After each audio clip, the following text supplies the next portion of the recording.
हाँ, तो ये फील आना चाहिए बेटा कि हम कस्टम एक्ट में आ गए, इंडिया, सी, दिख रहा है आपको? ठीक है। तो चलो, अब मैं ये डाउट्स वगैरह पे कोई ध्यान नहीं दूंगा, जब मैं स्पेशल टाइम दूंगा तभी आपने देखना है। अब हमें कंटिन्यूअस जो है, ओके, यहाँ फोकस करना है हमारे कस्टम्स एक्ट डिस्कशन पे। Are you ready? चलिए, ओके, स्टार्ट करते हैं। तो बेटा, कस्टम्स एक्ट 1962, ये हमारा पहला एक्ट हम डिस्कशन में ले रहे हैं। जनरली कस्टम्स एक्ट 1962 जो है, ये अप्लाई होता है इंपोर्टेड गुड्स और एक्सपोर्ट गुड्स पे for payment of customs duty. यानी अगर आप गुड्स इंपोर्ट करते हो या आप गुड्स एक्सपोर्ट करते हो, तो आपको कस्टम्स ड्यूटी कैसे देना है, उसके बाद में उससे रिलेटेड क्या प्रोसीजर फॉलो करना है, और कौन से प्रोसीजर पे कौन से डॉक्यूमेंटेशन करना है, ये पूरा कस्टम्स एक्ट 1962 में हमें पढ़ना है बेटा। प्रैक्टिकल लाइफ में कस्टम्स, जहाँ तक हम सी ए, सी एम ए और सी एस की बात करें, तो कस्टम्स के प्रैक्टिस में इतने लोग इन्वॉल्व नहीं हैं। प्रैक्टिकल लाइफ में यहाँ पे मोस्टली हमारा कंसर्न आता है जीएसटी से। लेकिन हाँ, कुछ सीएस या कुछ सीएमए या सीएस कस्टम्स में अच्छा खासा प्रैक्टिस है, स्पेशली इन मुंबई। क्योंकि बाकी जो यहाँ पे इससे रिलेटेड प्रोसीजर है, वो कस्टम ब्रोकर या कस्टम हाउस एजेंट ही हैंडल कर लेते हैं। तो इसलिए हमें ऑफिस में इसके बारे में बहुत जानकारी नहीं मिलती है। दूसरा, कस्टम्स एक्ट की टर्मिनोलॉजी, टर्मिनोलॉजी जो है आपके लिए बिल्कुल नहीं है। लॉ बहुत इजी है, मैं पूरा एनिमेशन में आपको समझाऊंगा। और सिर्फ एनिमेशन हम नहीं लेंगे, हम जो है बेटा यहाँ पे बुक्स में हर वर्ड, हर सेक्शन के हर वर्ड को हम यहाँ एनालाइज करेंगे, तोड़ देंगे, फोड़ देंगे। ठीक है? तो एनिमेशन से आप कंसेप्ट समझोगे, विजुअलाइज करोगे, आपका कंसेप्ट दिमाग में बैठेगा, और फिर लॉ को इंटरप्रिट कैसे किया जाता है वो भी आपको बताऊंगा। तो कस्टम्स में यहाँ जहाँ तक देखा जाए तो हमारी मोस्टली प्रैक्टिस नहीं होती है, इसलिए आपको जानकारी भी नहीं होती है। और सेकंड इंपॉर्टेंट बात ये कि टर्मिनोलॉजी इतनी नहीं होती है कि थोड़ा याद करने में मुश्किल जाता है। पर डरना मत, मैं हूं। फ्रीक्वेंट रिवीजन, हम इतनी फ्रीक्वेंट रिवीजन करेंगे कि आपकी टर्मिनोलॉजी यूज टू हो जाएगी, यानी डे टू डे लाइफ में भी ओके आप वो टर्मिनोलॉजी यूज करने लगोगे। तो यस, मेरे पे पूरा ट्रस्ट करना, हम वो लर्न कर लेंगे। और मेरे साथ मैं डेली बेसिस पे जितना होमवर्क दूं, वो होमवर्क आपको फॉलो करना है, आपको घर पे करना ही है, चाहे कुछ भी हो जाए। तो देखो इनडायरेक्ट टैक्सेस में आपको मजा कैसे आता है। सो दूसरी बात बेटा, यहाँ पे चलो एक एग्जाम्पल लेना चाहूँगा, मैं आयुष का एग्जाम्पल लेना चाहूँगा। उसने लिखा है क्या बात है, तो हम आयुष का एग्जाम्पल लेना चाहेंगे। ओके, बात ऐसी है बेटा, ये हमारा इंडिया है। ओके, ये हमारा सी वाटर है, और मैं सी में खड़ा हूँ, दिख रहा हूँ ना आपको? मैं सी में खड़ा हूँ, ओके, सी पे चल रहा हूँ। तो स्टार्ट करते हैं। यहाँ पे समझ लो आयुष ने कोई गुड्स इंडिया में इंपोर्ट किया, गुड्स इंडिया में इंपोर्ट हुआ, ओके, बाय शिप ये कंटेनर आए, और कंटेनर आने के बाद वो कंटेनर जो है बेटा, वो यहाँ पे कंटेनर अनलोड हुए। सो आयुष के कंटेनर यहाँ अनलोड हो गए। अब बात है कि आयुष के कंटेनर अनलोड होने के बाद यहाँ आगे क्या हुआ, बड़ा मज़ेदार किस्सा है। अब अगले 10 मिनट जो है आपने मेरे साथ ये समझना कि इंडिया में कोई ऐसा लॉ नहीं है जो इंपोर्ट ड्यूटी लगाता है या जो एक्सपोर्ट ड्यूटी लगाता है। इन शॉर्ट, कस्टम एक्ट या कोई भी ऐसा एक्ट नहीं है, ठीक है, इंडिया में। अज्यूम तो करो मेरे साथ, प्रॉब्लम क्या जा रहा है? ओके, तो इंडिया में ऐसा कोई लॉ नहीं है जो कस्टम ड्यूटी लगाता है। ठीक है। दूसरा, यहां पे अब ये जो है बेटा गुड्स अनलोड हो गए, अनलोड होने के बाद एक ऑफिसर आया। इमेजिन करना आयुष इधर खड़ा है, तो जब मैं इधर होगा तो आयुष समझना, और जब मैं इधर हूं तो कस्टम ऑफिसर हूं। तो ये ऑफिसर आयुष को कह रहा है, मिस्टर आयुष। आयुष ने कहा यस, बोलिए, आपको क्या चाहिए मेरे से? तो ऑफिसर ने कहा मिस्टर आयुष, आपने गुड्स इंडिया में इंपोर्ट किया है? आयुष ने कहा हाँ, मैंने इंडिया में इंपोर्ट किया है। और क्या वो गुड्स इंडिया में लैंड हुआ है, आपने फॉरेन कंट्री से लाया है? तो आयुष ने कहा हाँ, मैंने फॉरेन कंट्री से लाया है। तो मिस्टर आयुष, वो गुड्स पे आपको कस्टम ड्यूटी देनी पड़ेगी, आप सॉरी कस्टम एक्ट ही नहीं है उसके, वो गुड्स पे टैक्स देना पड़ेगा, क्योंकि आपने बाहर से गुड्स लाया है, तो वो गुड्स पे टैक्स देना पड़ेगा। आयुष ने कहा टैक्स? अब ध्यान से सुनना। आयुष ने कहा टैक्स? विच टैक्स यार? अरे ये जो फॉरेन गुड्स है, अब वो फॉरेन गुड्स इंडिया में बेचा जाएगा, वो इंडिया के रिसोर्सेस यूज करेगा। अगर वो इंडिया के रिसोर्सेस यूज करेगा तो उसने इंडियन गवर्नमेंट को कुछ देना चाहिए, तो हम उसके ऊपर टैक्स मांग रहे हैं। आयुष कह रहा है हु आर यू, आप कौन हो, आप मेरे से टैक्स ले रहे हो, आप हो कौन? तो यहाँ पे ऑफिसर ने कहा भाई मैं गवर्नमेंट ऑफिसर हूं और आप फॉरेन गुड्स इंडिया में आ रहा है, मैं आपसे टैक्स लूंगा।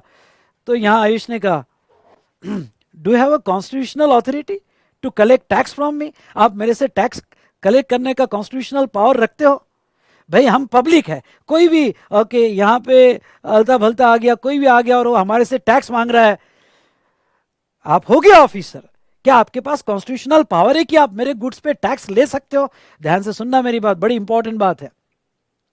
तो यहाँ पे ऑफिसर ने कहा नो मेरे पास कॉन्स्टिट्यूशनल पावर तो नहीं है। हमने अज्यूम किया था, क्या अज्यूम किया था? कि इंडिया में कोई ऐसा लॉ नहीं है, ध्यान से सुनना, इंडिया में ऐसा कोई लॉ नहीं है जो टैक्स कलेक्ट करता है ऑन इंपोर्ट एक्सपोर्ट।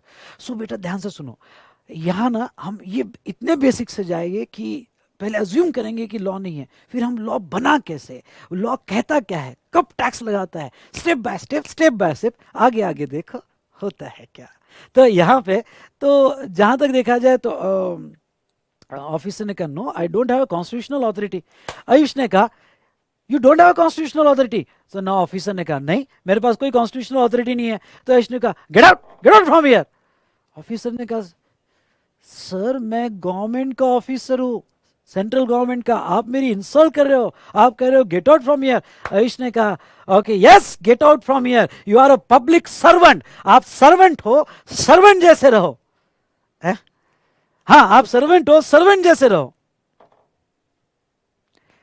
तो ऑफिसर ने कहा अरे बट, आयुष ने कहा no but shut only cut to cut get out from here. तो ऑफिसर ने कहा बट क्यों, आप टैक्स क्यों नहीं देंगे? तो आयुष ने कहा अगर आपके पास जब तक कॉन्स्टिट्यूशनल अथॉरिटी नहीं है मेरे से टैक्स कलेक्ट करने की, हम पब्लिक है पब्लिक, और कोई भी पब्लिक से अगर टैक्स कलेक्ट करना है तो आपके पास कॉन्स्टिट्यूशनल अथॉरिटी होना जरूरी है।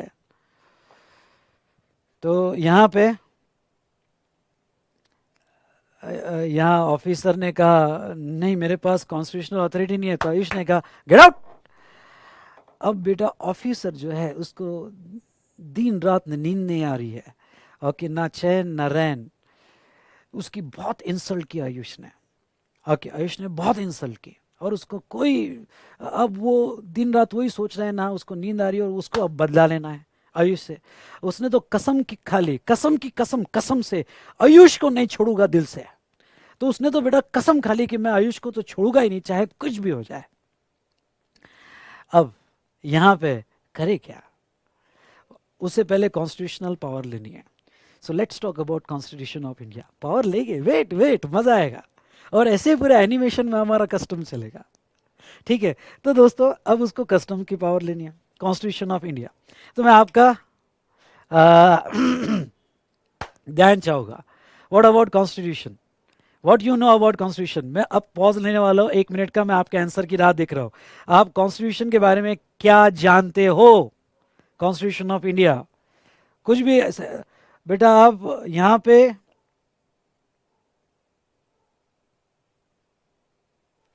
अपना कमेंट ऐड करो, be active, don't be dumb, active चाहिए मुझे, मजा आएगा आपको इनडायरेक्ट टैक्सेस में। Yes come on. सचिन ने कहा अपेक्स लॉ है, आयुष ने कहा सारे एक्ट का पावर कॉन्स्टिट्यूशन में है, चलो आयुष तो कुछ बोला। उसके बाद में कमल कहता है constitution is the father of all laws.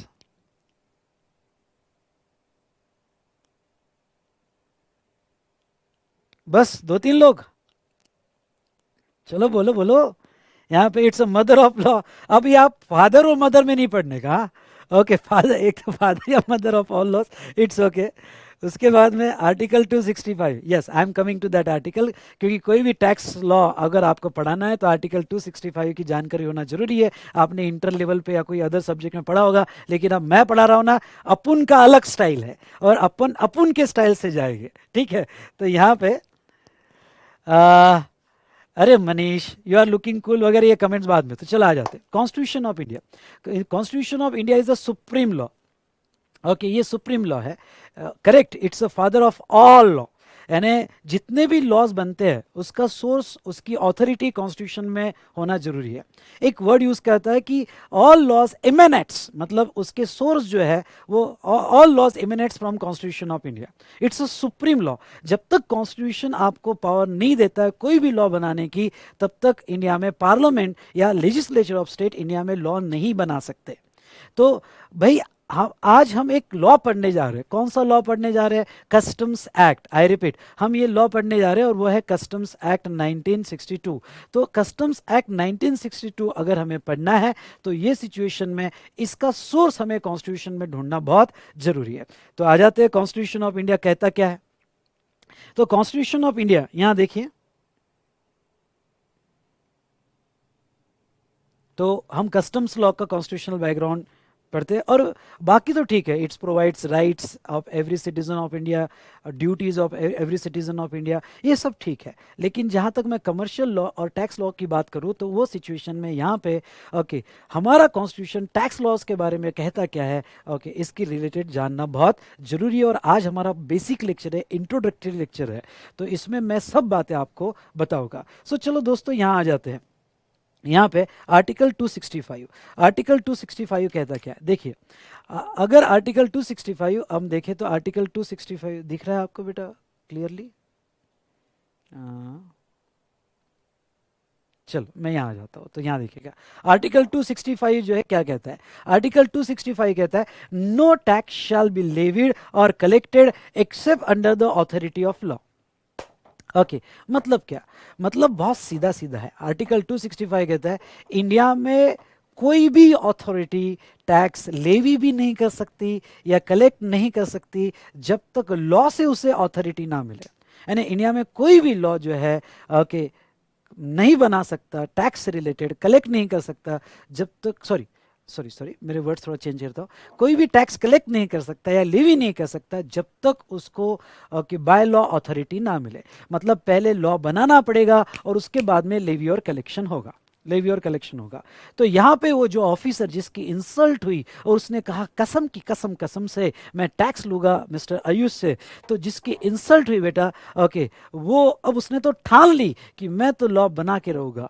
तो वो कॉन्स्टिट्यूशन ऑफ इंडिया के पास गया, वो आर्टिकल 265 के पास गया और उसने आर्टिकल 265 को कहा कि मुझे यहाँ पे टैक्स कलेक्ट करना है आयुष से, उसने मेरी इंसल्ट की है, मुझे लॉ बनाना है, आप बताइए कि लॉ कैसे बनाया जाए। तो आर्टिकल 265 ने कहा आयुष से, इमेजिन आर्टिकल 265 एक कोई पर्सन है, उसने आयुष से कहा कि अच्छा अच्छा तुम्हें लॉ बनाना है और आयुष से टैक्स कलेक्ट करना है, तो मेरी प्रोविजन है पहले यहाँ पे आप कोई भी टैक्स लेवी और कलेक्ट नहीं कर सकते हो जब तक आप लॉ नहीं बनाओगे। तो पहले आप लॉ बनाओ और लॉ बनाने के बाद आप यहाँ पे आयुष से टैक्स कलेक्ट कर सकते हो। अब दूसरी बात आ जाती है, दूसरी बात यहाँ पे ये आ जाती है कि ठीक है इंडिया में लॉ बनाता कौन है? क्या कोई भी लॉ बना सकता है? ओके क्या कोई भी लॉ बना सकता है? हाँ एक बात करूं कि कुछ स्टूडेंट पूछ रहे हैं कि सर क्या हमें ये नोट करना है, क्या लिखना है क्या? नहीं नहीं मैंने नोट्स में दिया है। हाँ और नीचे अब डिस्क्रिप्शन कॉलम में नोट्स की पीडीएफ कॉपी दी है पहले एक दो चैप्टर की, जिसका मैं लाइव स्ट्रीमिंग लूँगा। अगर नहीं होगी तो जब हमारा लेक्चर कंप्लीट होगा तो बाद में मैं ऐड कर दूंगा, ठीक है, don't worry for that. Probably दी ही होगी, नहीं होगी तो मैं ऐड कर दूंगा और आपके नोट्स में दिया हुआ है। और कहाँ आपको नोट करना है तो नोटबुक साथ में लो, मैं आपको टाइम दूंगा नोट करने के लिए। तो ये आपके नोट्स में दिया है, अभी पूरा ना ध्यान दो, पूरा आपका 100% फोकस मेरे तरफ दो। ओके और देखो क्या होता है, रंग दे मुझे गेरुआ, ठीक है। तो यहाँ पे no tax shall be levied और कलेक्टेड एज पर आर्टिकल 265 जब तक लॉ नहीं बनाते हो। दूसरा मेरा एक सवाल आपसे, और सवाल ये है कि क्या इंडिया में लॉ कोई भी बना सकता है? क्या पिंटू चिंटू किंटू ओके ये तीनों क्या कोई भी लॉ बना सकता है कि कोई स्पेसिफिक अथॉरिटी होगी? बताओ। करेक्ट, निशा कौशिक सही आंसर दिया आपने। थोड़ा मैं आगे जाता हूँ। यहाँ पे इंडिया में जो लॉ बनाने का पावर है, आर्टिकल 245 क्या कहता है देखिए। आर्टिकल 245 कहता है यहाँ it empowers the parliament to make the law ये पार्लियामेंट बड़ा इंपॉर्टेंट है. It empowers the parliament to make the law for whole or any part of the territory of India and legislature of state to make the law for whole or any part of the state. अब इस article को अगर हम ध्यान से पढ़े तो ये आर्टिकल क्या कहता है? ये आर्टिकल एम्पावर करता है बेटा, जस्ट अ मिनट,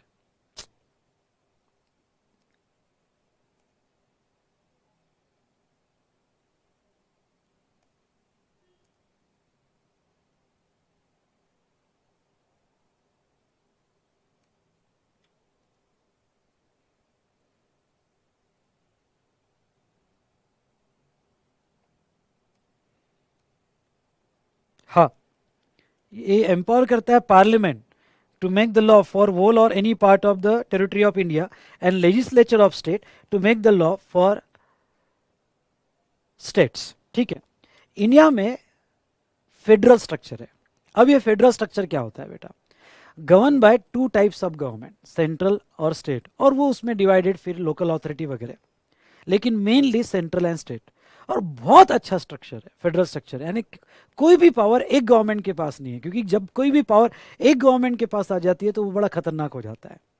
तो बहुत अच्छा स्ट्रक्चर है, और यहाँ हमारा कॉन्स्टिट्यूशन भी बहुत अच्छे से बनाया गया है. तो इंडिया में बेटा फेडरल स्ट्रक्चर है, govern by two types of government. तो सेंट्रल लेवल पे जितने भी लॉ बनाना है उसकी पावर पार्लियामेंट के पास है, और स्टेट लेवल पे जितने लॉ बनाना है उसकी पावर यहाँ पे लेजिस्लेचर ऑफ स्टेट यानी विधानसभा के पास है. सिंपल वे में कहूँ तो लोकसभा एंड विधानसभा ये हमारा लॉ बना सकते हैं.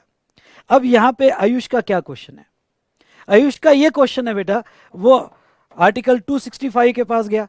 265 कहता है कि भाई लॉ बनाओ, फिर लॉ कौन बनाएगा? तो आर्टिकल 245 कहता है कि चलो कोई बात नहीं है, यहाँ पे जो है लॉ बनाने का पावर पार्लियामेंट या लेजिस्लेचर स्टेट के पास है. तो आज का हमारा मैटर है कस्टम्स. आई रिपीट, आज का हमारा मैटर है कस्टम्स. कस्टम्स पे लॉ कौन बनाएगा? क्या सेंट्रल बनाएगा या स्टेट बनाएगा? Legislature of state.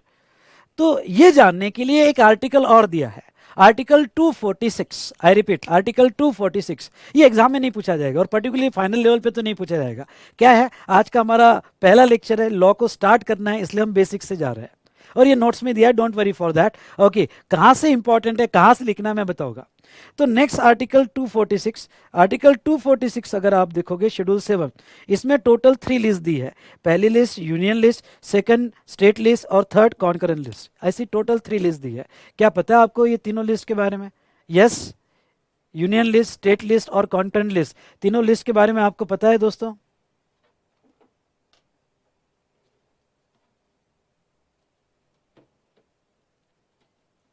Yes, Ayush, कमल, क्या?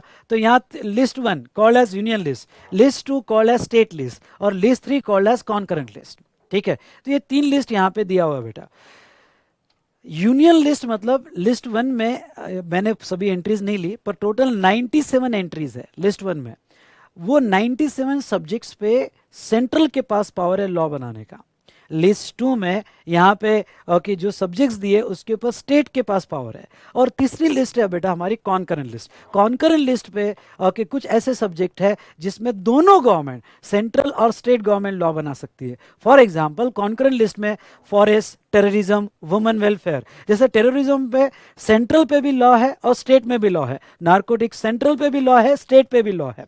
वुमेन वेलफेयर, फॉरेस्ट पे सेंट्रल पे भी लॉ है और स्टेट पे, पर दोनों के अपने अलग अलग लॉज है. आई रिपीट, दोनों के अपने अलग अलग लॉज है, पर central as well as state दोनों भी अपने लॉ यहाँ पे बनाती है ये मैटर पे. तो हमारा जो सब्जेक्ट मैटर है आज जो है टैक्स. आई रिपीट, हमारा सब्जेक्ट मैटर है टैक्स ये, और वो स्पेशली कस्टम ड्यूटी. तो कस्टम ड्यूटी ये सब्जेक्ट किस में कवर किया है? अगर ये सब्जेक्ट लिस्ट 1 में कवर किया होगा तो यहाँ पे सेंट्रल इस पे ऊपर लॉ बनाएगा, और जो भी रेवेन्यू कस्टम्स का आएगा वो सेंट्रल का होगा. अगर लिस्ट 2 में दिया होगा तो स्टेट लॉ बनाएगा, और जो भी रेवेन्यू आएगा वो स्टेट का होगा. तो यहाँ मैं आपके जानकारी के लिए कह दूं कि यस, यहाँ बेटा आर्टिकल 246 शेड्यूल 7 लिस्ट 1 में कुछ यहाँ पे टैक्स रिलेटेड एंट्रीज में रेफरेंस के लिए ले रहा हूँ. तो ये टैक्स रिलेटेड एंट्रीज जो है entry number 82, 83, 84 and entry number 97. 82 tax on income, हाँ, यहाँ ये सोर्स एंट्री है इनकम टैक्स की। यहाँ से सोर्स मिलता है कि आप इनकम टैक्स लगा सकते हो, इसलिए तो इनकम टैक्स सेंट्रल टैक्स है, आपको पता है। बोलो नालायक हो, यस यस बोलो, और ये यस बोलने की आदत लगा देना मेरे साथ। क्यों? क्योंकि क्या होता है कि अगर नहीं भी समझा पर आप यस कह रहे हो, ओके हाँ हाँ ये, तो क्या होता है, एक साइकोलॉजिकल इफेक्ट होता है कि ना समझा हुआ भी समझ में आ जाता है। ठीक है, और वैसे मैं कहूँ क्या, शादी के बाद तो मुझे ये आदत लगी गई। ओके, मैं यहाँ पे वाइफ के साथ अननेसेसरी झंझट करता ही नहीं हूँ। ओके, कुछ भी बोलो यस, और आपको भी शादी के बाद ये आदत हो जाएगी। तो ठीक है, वॉट इट में भी। चलो, और मैं एक बात कह दूं, क्लास में मैं कितने बार ओके बोलता हूँ बिल्कुल नहीं गिनना। ओके मेरा फेवरेट वर्ड है, मैं यहाँ 10,000 बार बोलूँ पर मैं बोलूँगा। ओके ठीक है। तो entry number 82, tax on income, ये सोर्स एंट्री है फॉर इनकम टैक्स की। उसके बाद में एंट्री नंबर 83, तो एंट्री नंबर 83 जो है, ये है सोर्स एंट्री फॉर कस्टम्स। ये एंट्री ऑथराइज करती है लिस्ट वन यानी यूनियन, ये एंट्री ऑथराइज करती है कि आप कस्टम्स ड्यूटी लगा सकते हो import as well as export goods पे। तो अब, और एंट्री नंबर 84 एक्साइज, अब एक्साइज तो अब रहा नहीं, जीएसटी कुछ ही गुड्स के लिए रहा, और सर्विस टैक्स भी अभी नहीं रहा, तो बाकी एंट्री से हमारा कंसर्न नहीं। सर जीएसटी की एंट्री क्या है? रुक जाओ, जीएसटी के बारे में हम अभी बात नहीं करेंगे। जीएसटी का जब मॉडल स्टार्ट होगा तो मज़ा आएगा कि कैसे कॉन्स्टिट्यूशनल अमेंडमेंट हुई है। जीएसटी बाद में, अभी पूरा फोकस आपका किस पे होना चाहिए? कस्टम पे। तो मैं थोड़ा एंट्री नंबर 82 पे आता हूँ। तो ये entry number 82, sorry entry number 83 क्या कहता है ड्यूटीज ऑफ कस्टम पे? तो एंट्री नंबर 83 ये रही आपके सामने, ढैन ढैन। ठीक है, तो एंट्री नंबर 83 लिखना नहीं है, मैं आपको बताऊंगा कि कब आपको लिखना है। एंट्री नंबर 83 कहता है duties of customs, I repeat, duties of customs including export duty, यानी सेंट्रल गवर्नमेंट, क्योंकि लिस्ट वन की हम बात कर रहे हैं, तो सेंट्रल गवर्नमेंट यहाँ पे कस्टम्स ड्यूटी लगा सकती है, और कस्टम ड्यूटी का रेवेन्यू सेंट्रल गवर्नमेंट का होगा, यूनियन का मतलब सेंट्रल गवर्नमेंट का होगा, और पूरा लॉ सेंट्रल गवर्नमेंट बनाएगी। यहाँ वर्ड है duties of customs including export duty. Okay, including export duty. सबसे पहले तो मैं आपका ध्यान लाना चाहूँगा, ड्यूटीज़ मतलब कोई एक ड्यूटी नहीं, हो सकता है नंबर ऑफ ड्यूटीज़ लगाने का पावर यहाँ मिल रहा है। हो सकता है क्या, मिल ही रहा है, constitutional power, number of duties लग सकती है। आपके नॉलेज में बता दूं, जैसे basic custom duty, additional custom duty, anti dumping duty, safeguard duty, specific safeguard duty, protective duty, ऐसे हम नंबर ऑफ कस्टम ड्यूटीज पढ़ेंगे under the customs act and customs tariff act. तो ये customs act as well as custom tariff act में बहुत सारी ड्यूटीज लगाई गई है on importation of goods as well as on export of goods. तो ये सभी ड्यूटीज हम आगे पढ़ेंगे। तो वो क्या कहते हैं, duties of customs including export duty. अब सर यहाँ पे स्पेशली क्यों कहा गया इंक्लूडिंग एक्सपोर्ट ड्यूटी? क्योंकि जब वो बात यहाँ कस्टम्स, ओके जब वो यहाँ बात कस्टम्स की कर रहे हैं, तो कस्टम जब भी वर्ड यूज होता है तो उसमें import as well as export दोनों भी इंक्लूड हो जाता है। तो वो स्पेशली एक्सपोर्ट ड्यूटी क्यों यहाँ पे स्पेशली यूज कर रहे हैं? तो मैं आपको बता देता हूँ, वो इसलिए यूज कर रहे हैं बेटा यहाँ पे एक्सपोर्ट ड्यूटी, क्योंकि जब भी बात कस्टम्स की आती है तो नॉर्मली आपके दिमाग में ये आता है कि चलो कस्टम यानी इंपोर्टेशन, इंपोर्टेशन पे टैक्स आएगा, पर ऐसा नहीं है बेटा। Okay, customs import as well as export दोनों पे भी आता है, लेकिन उन्होंने एक्सपोर्ट ड्यूटी यहाँ इसलिए कहा कि कहीं कोई कंफ्यूजन ना हो जाए, क्योंकि जब अगर सिर्फ इतना लिखते ड्यूटीज ऑफ कस्टम्स तो वो सिचुएशन में यहाँ पे ओके कहीं मिस इंटरप्रेट लॉ हो सकता था, और वो ये कि सिर्फ इंपोर्ट पे ही आता है एक्सपोर्ट पे नहीं आता है। इसलिए स्पेसिफिकली उन्होंने लिखा कि कस्टम में हम एक्सपोर्ट ड्यूटी भी कवर कर रहे हैं और एक्सपोर्ट ड्यूटी पे भी टैक्स आएगा। तो ये एंट्री नंबर 83 मेरे साथ लर्न करना, हो सकता है एमसीक्यू क्वेश्चन इसके ऊपर आ जाए। तो एंट्री नंबर 83 आपको ये पावर देता है कि वो कस्टम ड्यूटी लगा सकता है, duties of custom including export duty. ठीक है, हम लिखेंगे entry, don't worry for that. तो यहाँ पे अब एक सवाल जो पूछा गया और मैं एक्सप्लेन करने वाला ही था, और मुझे बहुत अच्छा लगता है कि जो आगे मैं एक्सप्लेन करता हूँ अगर वो सवाल आपके दिमाग में आ जाए तो बहुत अच्छी बात है। सवाल है कि सर, कौशिक का एक सवाल है, sir what is the difference between duty and tax? Okay,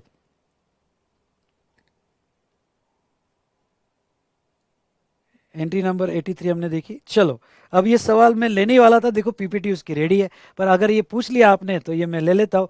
तो ड्यूटी और टैक्स में क्या डिफरेंस है, तो मैं ले लेता हूँ। ड्यूटी ये जो वर्ड है बेटा बताता हूँ, कस्टम लॉ कैसे डेवलप हुआ, अब बात निकली है तो दूर तक जाएगी। ठीक है बेटा, क्या होता था पहले, ये customs law very old tax, बहुत पुराना टैक्स है। पहले आपको पता होगा सिस्टम ऑफ मोनार्की है, अलग अलग राजाओं का अलग अलग अपना किंगडम था, अपना अपना राज्य था। और जब कोई एक किंगडम से दूसरे किंगडम में कोई मर्चेंट है, बिजनेसमैन है, और वो मर्चेंट एक किंगडम से दूसरे किंगडम में बिजनेस करने जाता था, तो अ, जैसे ही वो अपने गुड्स लेके जाता था तो पहले वहाँ के राजा को जो है खुश करना पड़ता था, तो ही वो उसको लाइसेंस देता था, परमिशन देता था कि ठीक है तू मेरे टेरिटरी में आ रहा है, मेरे टेरिटरी में तेरे गुड्स बेच रहा है, तू कमा के जा रहा है, तो पहले मेरा लाइसेंस ले, मेरी परमिशन ले और तू बिजनेस कर। तो बेटा क्या होता था कि ये जो लोग हैं राजा को खुश करने के लिए कुछ गुड्स देते थे कि चलो भाई अपने राजा को खुश करना है तो हमें परमिशन देगा बिजनेस करने के लिए, तो वो उनको क्या है गुड्स देते थे। तो ये जो गुड्स देने की प्रैक्टिस बन गई, ये उनकी ड्यूटी बन गई, ये उनकी रिस्पॉन्सिबिलिटी बन गई कि चलो कुछ यहाँ पे उनको जो है यहाँ पे गिफ्ट देते हैं as a token of gratitude, और वो गिफ्ट देने का प्रैक्टिस बन गया ड्यूटी, और फ्यूचर में वो बन गया टैक्स। कस्टम्स क्या है, कस्टम्स का डिक्शनरी मीनिंग लो तो ट्रेडिशन, वो ट्रेडिशन बन गया कि भाई कोई दूसरे के टेरिटरी में जा रहा है तो वो एक ट्रेडिशन था कि वहाँ की जो गवर्निंग बॉडी है उसको कुछ दिया जाए, और वो बन गया टैक्स। तो ड्यूटी वर्ड वहाँ से आया।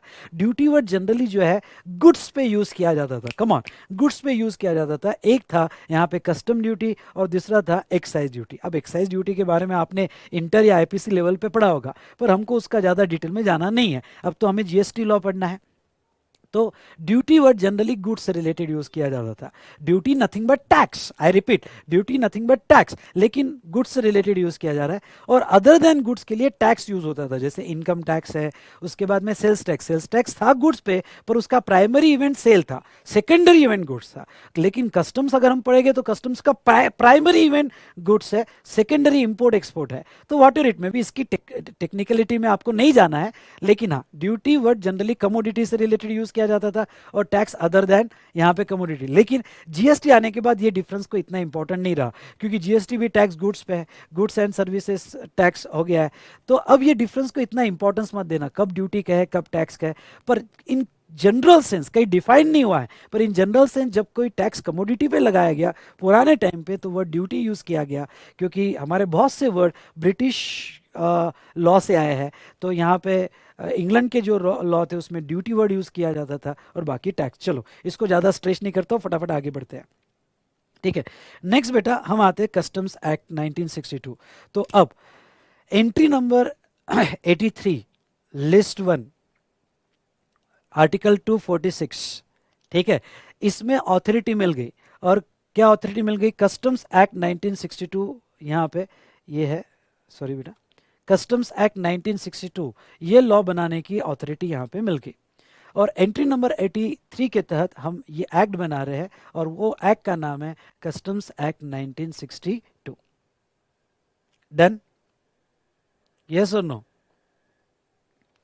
चलो अब इसमें बेटा आपको ऑब्जेक्ट, स्ट्रक्चर, हिस्ट्री, आपका क्या ऑब्जेक्ट है क्या स्ट्रक्चर है, मतलब ये कस्टम एक्ट का क्या ऑब्जेक्ट है क्या स्ट्रक्चर है, इसकी क्या हिस्ट्री है, इसके बारे में डिस्कशन हम करेंगे। अगर पहली बात हम देखें तो कस्टम एक्ट का जो ऑब्जेक्ट है, to regulate import export procedure, मतलब यहाँ पे हर गुड्स इंडिया में कैसे इंपोर्ट होगा, कैसे एक्सपोर्ट होगा, उसकी कंप्लीट प्रोसीजर कैसी होगी, वो पूरा कंट्रोल करता है कस्टम्स एक्ट। इसमें मैं आपको हर एक बात बताऊंगा कि इंपोर्टेशन करते वक्त क्या रिस्पॉन्सिबिलिटीज़ है, कौन से डॉक्यूमेंट्स आपको फाइल करना है, अपनी कौन सी रिस्पॉन्सिबिलिटीज़ फुलफिल करना है, इसके बारे में हम डिटेल में पढ़ेंगे customs act. To regulate import export procedure, second to prevent domestic industry from dumping, I repeat, to prevent domestic industry from dumping मतलब क्या, dumping मतलब throwing the product in the market at very low price, I repeat, throwing the product in the market at very low price, तो उसको कहते हैं dumping. तो आज आप देख रहे हो फॉरेन कंपटीशन बहुत ज़्यादा है, स्पेशली चाइना की हम बात करें तो चाइना से फॉरेन कंपटीशन बहुत ज़्यादा है, कोरिया से ज़्यादा है। तो यहाँ पे ये अपना प्रोडक्ट इतने कम प्राइस में इंडिया में डंप कर रहे हैं, तो डोमेस्टिक इंडस्ट्री कंप्लीटली डिस्ट्रॉय हो सकती है। तो ऐसे सिचुएशन में, और कोविड में आपने देखा कि चाइना ने अपने आप को रिकवर कर लिया, ओके, और वो यहाँ पे डायरेक्टली इनडायरेक्टली कंपनी पे कंट्रोल कर रहे हैं, अपना प्रोडक्ट जो है डंप कर रहे हैं, मास्क डंप कर रहे हैं, सैनिटाइजर डंप कर रहे हैं, हो सकता है आगे वैक्सीन डंप कर रहे हैं। तो वो इतने लो प्राइस में, इतने कम प्राइस में इंडिया में डंप कर देते हैं कि इंडियन मार्केट ही डिस्ट्रॉय कर देते हैं। तो हमारा इंडियन मार्केट डिस्ट्रॉय नहीं होना चाहिए, तो उसको कंट्रोल करने का पूरा पावर कस्टम एक्ट को दिया है। तो कस्टम एक्ट में इस सिचुएशन को कैसे कंट्रोल किया जाता है, तो कस्टम एक्ट में इसके ऊपर anti dumping duty, safeguard duty, specific safeguard duty, okay, ऐसे अलग अलग टाइप की अलग अलग सिचुएशन में ड्यूटीज लगाई जाती है। और इस तरह से ओके हमारे डोमेस्टिक इंडस्ट्री को यहाँ पे प्रिवेंट किया जाता है। तो ये जो है prevent the domestic industry from dumping, इसके बारे में डिफरेंट ड्यूटीज हम पढ़ेंगे। और थर्ड है बेटा टू कलेक्ट रेवेन्यू, मतलब ओके ड्यूटी कलेक्शन भी यानी गवर्नमेंट कहती है कि चलो भाई रेगुलेट करते करते और प्रिवेंट करते करते कोई पैसा मिल जाए, तो पैसा किसको अच्छा नहीं मिल लगता है। और ऐसा है गवर्नमेंट का है कि भाई तुम इंडिया में इंपोर्ट कर रहे हो, बिजनेस कर रहे हो, तुमको मिला तो हमको भी चाहिए, ठीक है, कि भाई तुम बिजनेस कर रहे हो, तुमको पैसा मिला तो हमको भी चाहिए। तो ऐसे सिचुएशन में यहाँ पे टू कलेक्ट रेवेन्यू, एक बात को ये मेन ऑब्जेक्ट है उनका रेवेन्यू, बाकी तो ठीक है, पर मैंने तीसरा लिखा क्योंकि देखो पैसा देखो स्टार्ट में नहीं लिखना, आखिरी में लिखना, तो वो पैसे वाला आज भी नहीं लगता है। तो चलो जो व्हाट इट में भी टू कलेक्ट द रेवेन्यू। तो ये था object, to regulate import export procedure, to prevent domestic industry from dumping and to collect revenue. Next बेटा यहाँ पे हम बात करेंगे स्ट्रक्चर। ओके, स्ट्रक्चर में हम बात करेंगे कॉन्स्टिट्यूशन ऑफ इंडिया। ओके भाई कस्टम एक्ट का स्ट्रक्चर क्या है, पहले तो कॉन्स्टिट्यूशन ऑफ इंडिया जिसमें एंट्री नंबर 83, तो एंट्री नंबर 83 ये ओके सोर्स एंट्री है, ये एम्पावर करती है for levy of custom duty. फिर हम देखेंगे एक्ट, रूल्स, नोटिफिकेशन, सर्कुलर, पर मैं मोस्टली कहूँ कि आपको हमें एक्ट ही डिटेल में देखना है। रूल्स में सिर्फ वैल्यूएशन रूल्स, बैगेज रूल और ड्यूटी ड्रॉबैक रूल, ये जो मेजर रूल्स हमारे सिलेबस में है। रेगुलेशन और सर्कुलर बहुत कम है, मतलब नए के बराबर है। तो यहाँ पे पर सर ये एक्ट क्या होता है, रूल्स क्या होते हैं, सर्कुलर क्या होते हैं, तो इसके बारे में हम आगे थोड़ा डिस्कशन करेंगे regarding to object and structure. तो चलो दोस्तों थोड़ा ब्रेक चाहिए, यस और नो? ब्रेक चाहिए आपको? बोलो फटाफट, फिर आगे कंटिन्यू करेंगे ब्रेक के बाद।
चलिए, आप में से कुछ स्टूडेंट्स ये पूछ सकते हैं कि सर क्या हमें ये लिखना ज़रूरी है, ऑब्जेक्ट क्या है, स्ट्रक्चर क्या है।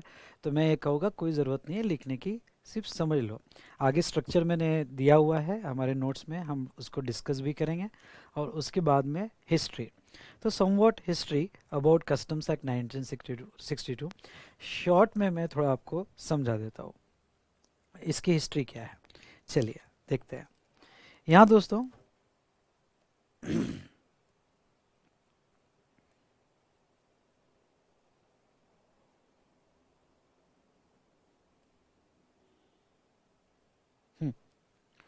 अगर हम हिस्ट्री के बारे में बात करें तो कस्टम एक्ट में 1962 के पहले 3 अलग अलग एक्ट थे।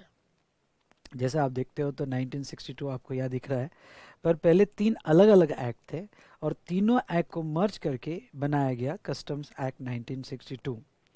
फिर बात हम करेंगे ग्लोबल एंड डब्ल्यूटीओ पॉलिसीज, और तीसरा थोड़ा स्मगलिंग, हवाला माफिया कस्टम में पहले कैसा होता था और इसको किस तरह से रोका गया, तो इसके बारे में भी हम यहाँ पे बात करेंगे। ठीक है। सो दोस्तों देखो, यहाँ पे अगर मैं डिस्कशन के लिए लूँ,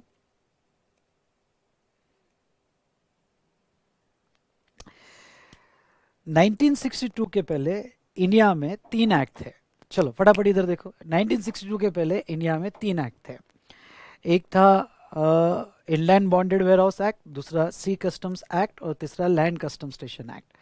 अब मैं एक बहुत बेसिक क्वेश्चन आपसे पूछना चाहता हूँ, और मेरा बेसिक क्वेश्चन ये है कि बताओ इंडिया में अगर गुड्स इंपोर्ट करना है या एक्सपोर्ट करना है तो कितने मोड ऑफ ट्रांसपोर्ट हो सकते हैं?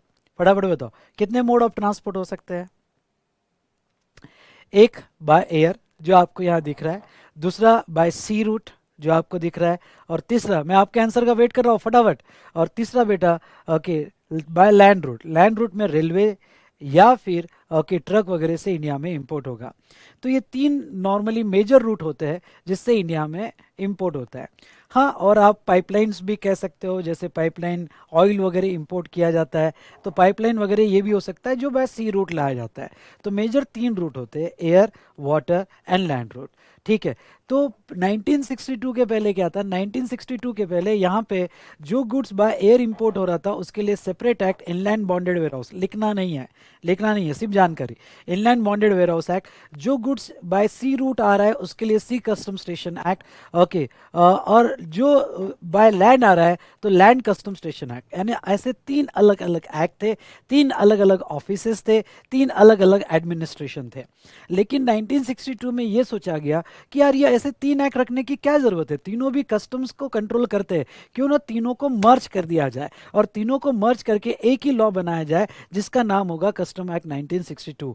तो 1962 में एक बहुत बड़ी स्टेप ली गई और 62 में ये स्टेप में तीनों एक्ट मर्ज कर दिए। इसका मतलब 62 के पहले कस्टम ड्यूटी थी, जब ब्रिटिश गवर्नमेंट का राज था तब भी कस्टम ड्यूटी थी, लेकिन यहाँ पे 62 में तीनों को मर्ज कर दिया दोस्तों, और तीनों को मर्ज करके एक ही लॉ बनाया ऑन इंपोर्ट एक्सपोर्ट, और वो है कस्टम एक्ट 1962। इसका मतलब ये हुआ कि जब भी मैं कस्टम एक्ट 1962 में कोई भी प्रोसीजर या कोई भी यहाँ पे कंसेप्ट एक्सप्लेन करूंगा तो आपको तीनों कॉन्टेक्स्ट में देखना है। तीनों कॉन्टेक्स्ट में देखना है मतलब क्या, मतलब आपको by air, by sea route और बाय लैंड रूट, ये तीनों कॉन्टेक्स्ट में आपको पढ़ना है customs act. Is it clear बेटा? कम ऑन, ये बात आई समझ में? चलिए डिस्कशन को थोड़ा आगे बढ़ाते हैं यहाँ पे।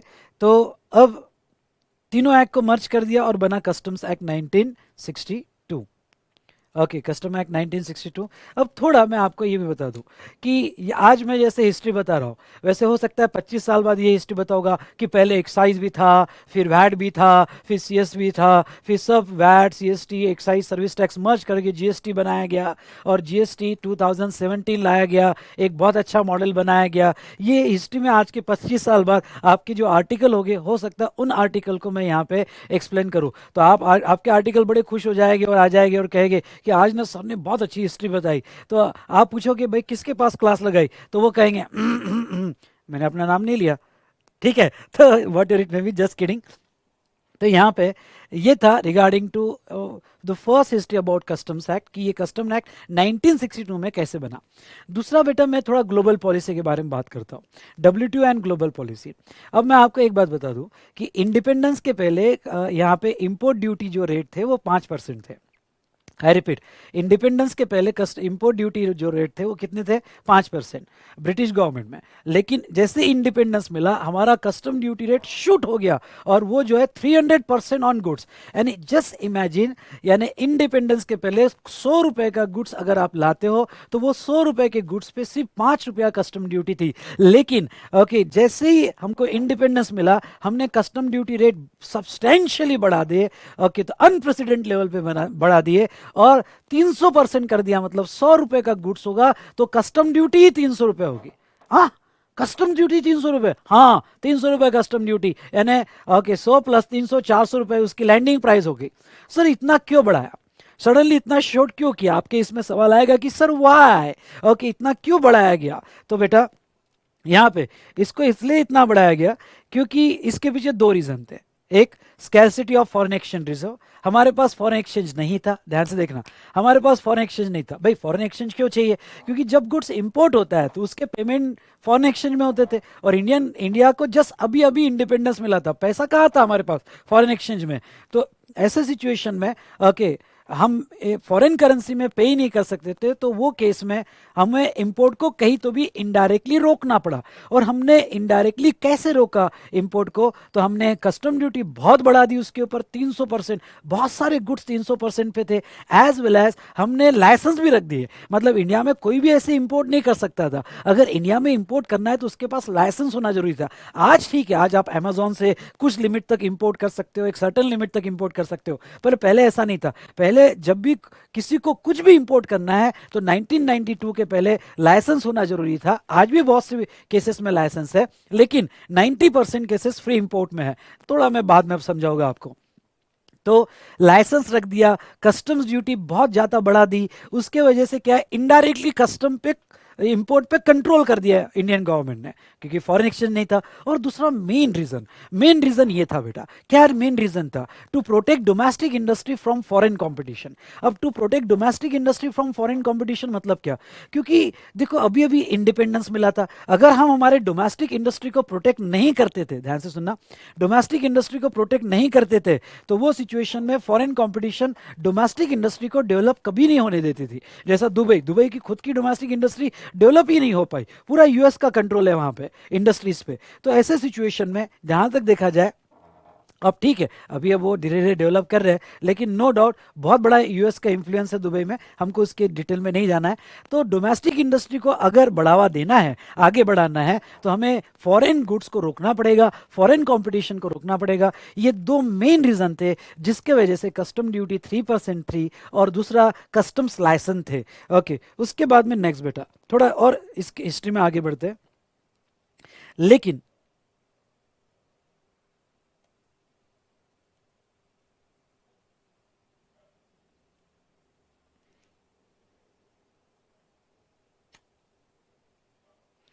हाँ, अब थोड़ा मैं आपको ये समझा देता हूँ। नीचे का स्लाइड शायद आपको नहीं दिख रहा होगा, पर मैं थोड़ा ये स्लाइड को समझा देता हूँ। और वो इस तरह से बेटा कि जैसे पहले इनिशियल स्टेज पे 300% कस्टम ड्यूटी थी, और फिर 1992 में जब इकोनॉमिक रिफॉर्म हुआ, तो रिफॉर्म के बाद कस्टम ड्यूटी उन्होंने 300% से कम करना चालू कर दिया। आज का पीक कस्टम ड्यूटी रेट शायद स्लाइड में नहीं दिखेगा, लेकिन मैं बता देता हूँ, आज का पीक कस्टम ड्यूटी रेट बेटा 10% है। यानी मैक्सिमम कस्टम ड्यूटी जो लगेगी वो 10% लगेगी। तो सर ऐसा क्या हुआ कि 300% इनिशियल पहले 40-42 साल हमने ओके यहाँ पे 300% जो है कस्टम ड्यूटी लगाई, और उसके बाद कस्टम ड्यूटी जो हमने 10% पे लेके आ गए। ऐसा क्या रीजन था, इतनी कस्टम ड्यूटी क्यों हमने कम कर दी? तो उसका बेटा कुछ इंपॉर्टेंट रीजंस मैं यहाँ डिस्कस करना चाहूँगा। एक तो डब्ल्यूटीओ पॉलिसी, दूसरा फॉरेन कंपटीशन के वजह से हमें कि इंडियन डोमेस्टिक इंडस्ट्री को भी कंपटीशन में लाना पड़ा, और तीसरा जो है कंट्रोल ऑन स्मगलिंग एंड हवाला। अब सबसे पहले बात करते हैं हम डब्ल्यूटीओ पॉलिसी पे। ओके, डब्ल्यूटीओ क्या पता है आपको? डब्ल्यूटीओ क्या होता है बेटा? फाइनल लेवल पे हो, नालायकी मत करना। ओके, नालायकी मेरा फेवरेट वर्ड है, मैं प्यार से बोलता हूँ। डन। तो यहाँ पे WTO वर्ल्ड ट्रेड ऑर्गेनाइजेशन, पहले इसका नाम था GATT, general agreement of tariff and trade. Okay, तो क्या था, एक ऑर्गेनाइजेशन बनी थी ओके जिसमें इंडिया फाउंडर मेंबर था गैट, और अब बना वो WTO। तो क्या हुआ कि ये ऑर्गेनाइजेशन ये थे कि इंटरनेशनल जितने भी ट्रेड होते हैं और इंटरनेशनल टैरिफ जो होते हैं, इसको ओके तो ये जो इंटरनेशनल जितने भी ट्रेड होते हैं बेटा, और यहाँ पे टैरिफ जो है ये कॉमन रखे जाए, यानी ऑल ओवर वर्ल्ड। ओके, एक में कंट्री में ट्रेड करने के लिए कॉमन पॉलिसीज रखी जाए, कॉमन रेट लगे जाए। तो उसके लिए गैट ऑर्गेनाइजेशन बनाई थी, और बाद में वो WTO वर्ल्ड ट्रेड ऑर्गेनाइजेशन बनी। तो वर्ल्ड ट्रेड ऑर्गेनाइजेशन का कंटिन्यूस इंडियन गवर्नमेंट पे प्रेशर था 1992 के पहले कि देखो आप फाउंडर मेंबर हो, गैट के हो, और WTO तो 1995 में बना, पर पहले गैट का जो कंटिन्यूस प्रेशर था, और वो ये प्रेशर था कि आप मेंबर हो, आप अपनी पॉलिसी जो है ओके कॉमन टैरिफ पे लाओ, कॉमन पॉलिसीज पे लाओ। जैसे आपके गुड जब हमारे कंट्री में आते हैं तो हम क्या रेट लगाते हैं? 10%, 20%, और हमारे गुड जब आपके कंट्री में आते हैं तो आप 300% रेट लगाते हो। ये कहाँ की इंसाफ हुआ? ये तो बड़ी नाइंसाफी हुई। तो ऐसे सिचुएशन में यहाँ पे आप जो रेट जो है इतने मत करो। तो इंडियन गवर्नमेंट मान नहीं रही थी 1992 में, क्योंकि हम क्लोज इकोनॉमी में चल रहे थे, हम बहुत डर से चल रहे थे। तो इंडियन गवर्नमेंट जो है मान नहीं रही थी।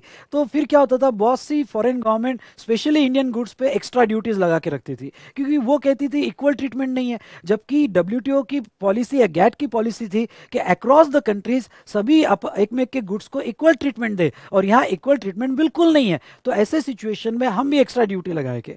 तो इसके वजह से क्या हुआ कि हमारे गुड्स की पहचान बाहर इतनी ज़्यादा बनी नहीं, और बाहर इतनी ज़्यादा हेवी ड्यूटी लगा दी कि इंडियन इंडस्ट्री कभी डेवलप हो नहीं पाई, क्योंकि यहाँ से वो एक्सपोर्ट ही नहीं कर पाए। क्यों? क्योंकि बाहर लोगों ने हेवी ड्यूटी लगाया। WTO का प्रेशर कंटिन्यूस था कि ड्यूटी कम करो। दूसरा मैं बता देता हूँ बेटा, वर्ल्ड बैंक भी कंटिन्यूस यहाँ पे इंडियन गवर्नमेंट पे यहाँ प्रेशर डाल रही थी कि आप अपनी पॉलिसी ओपन करो, कस्टम्स के लाइसेंस खत्म करो, और फ्री ट्रेड होने दो, और उसके बाद में ड्यूटी भी कम करो। तो वर्ल्ड बैंक इसलिए हमारे पे प्रेशर डाल रही थी कि हमने वर्ल्ड बैंक से बहुत ज़्यादा बोरोइंग करके रखी थी, और कि ह्यूज लोन था। अरे हमारी तो सिचुएशन 1992 में ऐसी थी कि वर्ल्ड बैंक की इंस्टॉलमेंट देने के लिए बोरो करते थे। तो वर्ल्ड बैंक का बहुत ट्रिमेंडस प्रेशर था, और वर्ल्ड बैंक का नो डाउट अमेरिका का इन्फ्लुएंस था, बहुत से यूरोपियन कंट्रीज का इन्फ्लुएंस था। और क्या हुआ था कि 80s में यूरोपियन कंट्री में यहाँ पे थोड़ा सीवियर रेसेशन, थोड़ा नहीं सीवियर रेसेशन आ गया था। वहाँ प्रोडक्ट की डिमांड क्रिएट ही नहीं हो रही थी। अब उनको दो मार्केट बड़े लुक्रेटिव लग रहे थे, इंडिया और चाइना। अब इंडिया जो है वो क्लोज में चल रहा है, चाइना भी बहुत दिनों तक क्लोज पॉलिसी में चला। तो यहाँ एक तरह से इंपोर्ट बैन ही था, एक तरह से बैन था, डायरेक्ट बैन नहीं था। कि एक तरह से कैसे बैन था, हेवी कस्टम ड्यूटी और लाइसेंस रखे हुए थे। तो ऐसे सिचुएशन में यहाँ दोस्तों इंडिया में कैसे वहाँ से गुड्स भेजे जाए। बहुत सी यूरोपियन कंट्रीज, ओके, यहाँ पे यूएसए वगैरह जो है, ये इंडिया में अपने प्रोडक्ट लॉन्च करना चाहते थे क्योंकि बड़ा लुक्रेटिव मार्केट था और बहुत बड़ा मार्केट था। तो वो लॉन्च ही नहीं कर पा रहे थे, वो इंडिया में गुड्स एक्सपोर्ट ही नहीं कर पा रहे थे। तो वर्ल्ड बैंक के थ्रू यहाँ पे प्रेशर लाया गया, क्योंकि हमने बहुत सारा लोन लेके रखा था। तो वर्ल्ड बैंक के थ्रू प्रेशर लाया गया कि नहीं नहीं नहीं, ओके, यहाँ पे फोर्स करो इंडियन गवर्नमेंट को। 1992 में तो सिचुएशन उन्होंने ऐसी कर दी थी यहाँ पे दोस्तों कि लोन नहीं देंगे अगर तुमने पॉलिसी ओपन नहीं किया, अगर तुमने कस्टम ड्यूटी रेट कम नहीं किया, तो अगर तुमने अपनी इकोनॉमी ओपन नहीं की। तो अब हमारी सिचुएशन तो ऐसी थी कि हम इंस्टॉलमेंट देने के लिए लोन निकालते थे। तो सच में उन्होंने बोरिंग्स बंद कर दी, लोन देना बंद कर दिया, सॉरी, लोन देना बंद कर दिया। तो ऐसे एक स्टेज ऐसी आई थी, मुझे याद है, यहाँ पे मनमोहन सिंह जी फाइनेंस मिनिस्टर थे, नरसिंह राव गवर्नमेंट में, नरसिंह राव जी ये जो है प्राइम मिनिस्टर थे, कि यहाँ पे हमारे पास फॉरेन एक्सचेंज रिजर्व सिर्फ नेक्स्ट 14 डेज का था। आज हमारा फॉरेन एक्सचेंज रिजर्व बहुत स्ट्रांग है, पर तब ऐसी सिचुएशन आ गई थी कि हमने गोल्ड जो है, गोल्ड यहाँ पे मॉर्गेज कर दिया था वर्ल्ड बैंक के पास। उसके बाद 14 डेज का सिर्फ हमारे पास फॉरेन एक्सचेंज रिजर्व था। तो कि इतना प्रेशर डाला गया कि हमें इकोनॉमी ओपन करनी पड़ी और कस्टम ड्यूटी जो है बेटा हमें कम करने पड़े। और एक बात आपको ये भी कहूँ कि मनमोहन सिंह बहुत अच्छे फाइनेंस मिनिस्टर थे, बहुत अच्छे इकोनॉमिस्ट है, बहुत अच्छे प्राइम मिनिस्टर थे या नहीं थे मैं उसके बारे में कोई कमेंट नहीं करूंगा, लेकिन नो डाउट बहुत अच्छे इकोनॉमिस्ट है। तो वो खुद भी चाहते थे कि इंडियन इकोनॉमी ओपन हो, और वो राजीव गांधी गवर्नमेंट से फोर्स कर रहे थे कि इंडियन इकोनॉमी ओपन की जाए। कि उनके बहुत सारे रीजन थे, उसमें से एक मेन रीजन ये था कि जब तक फॉरेन कंपटीशन इंडियन इंडस्ट्री को नहीं मिलती है, ओके, इंडियन इंडस्ट्री नहीं सुधरेगी। क्योंकि क्या था कि इंडिया का गुड्स बाहर एक्सपोर्ट नहीं हो रहा है, और क्या एक्सपोर्ट हो रहा है, झूठ या कुछ गिने चुने गुड्स एक्सपोर्ट हो रहे हैं जिसमें हमारा नाम भी नहीं हो रहा है, और इंडियन गुड्स को एज अ पुअर क्वालिटी के साइन वर्ल्ड में माना जा रहा है। तो वो ये देख रहे थे कि यहाँ पे इंडियन इंडस्ट्री बिल्कुल केयरलेस है, निग्लिजेंट है, वो फॉरेन मार्केट देख ही नहीं रही है, और फॉरेन में भी हमारे गुड्स पे बहुत सारा हेवी ड्यूटी लगाने की वजह से वो एक्सपोर्ट भी नहीं कर पा रहे हैं।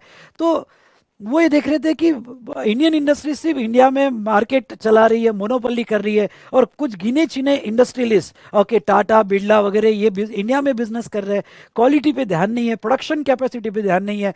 तो ऐसे सिचुएशन में इंडियन इंडस्ट्री, फिर वो गुड्स में हो या सर्विसेज में हो, इनको मार्केट कॉम्पिटिशन आनी ही चाहिए। ओके, इनको मार्केट कंपटीशन आनी चाहिए, ओके, इकोनॉमी ग्लोबल होनी चाहिए, ओके, और सही कहा यहाँ पे कमल ने, ग्लोबल और लिबरल भी होनी चाहिए। तो ऐसे सिचुएशन में 1992 में यह, ओके, नरसिंह राव गवर्नमेंट में मनमोहन सिंह इन्होंने बहुत बड़े डिसीजन लिए। और आपको सो क्या सॉरी, आपको सही कहूँ क्या, कंपटीशन चाहिए बेटा तो ही आदमी सुधरता है। ओके, बिना कंपटीशन तो मोनोपोली करता है, पर कंपटीशन रही तो ही वो अपने आप को इंप्रूव कर सकता है।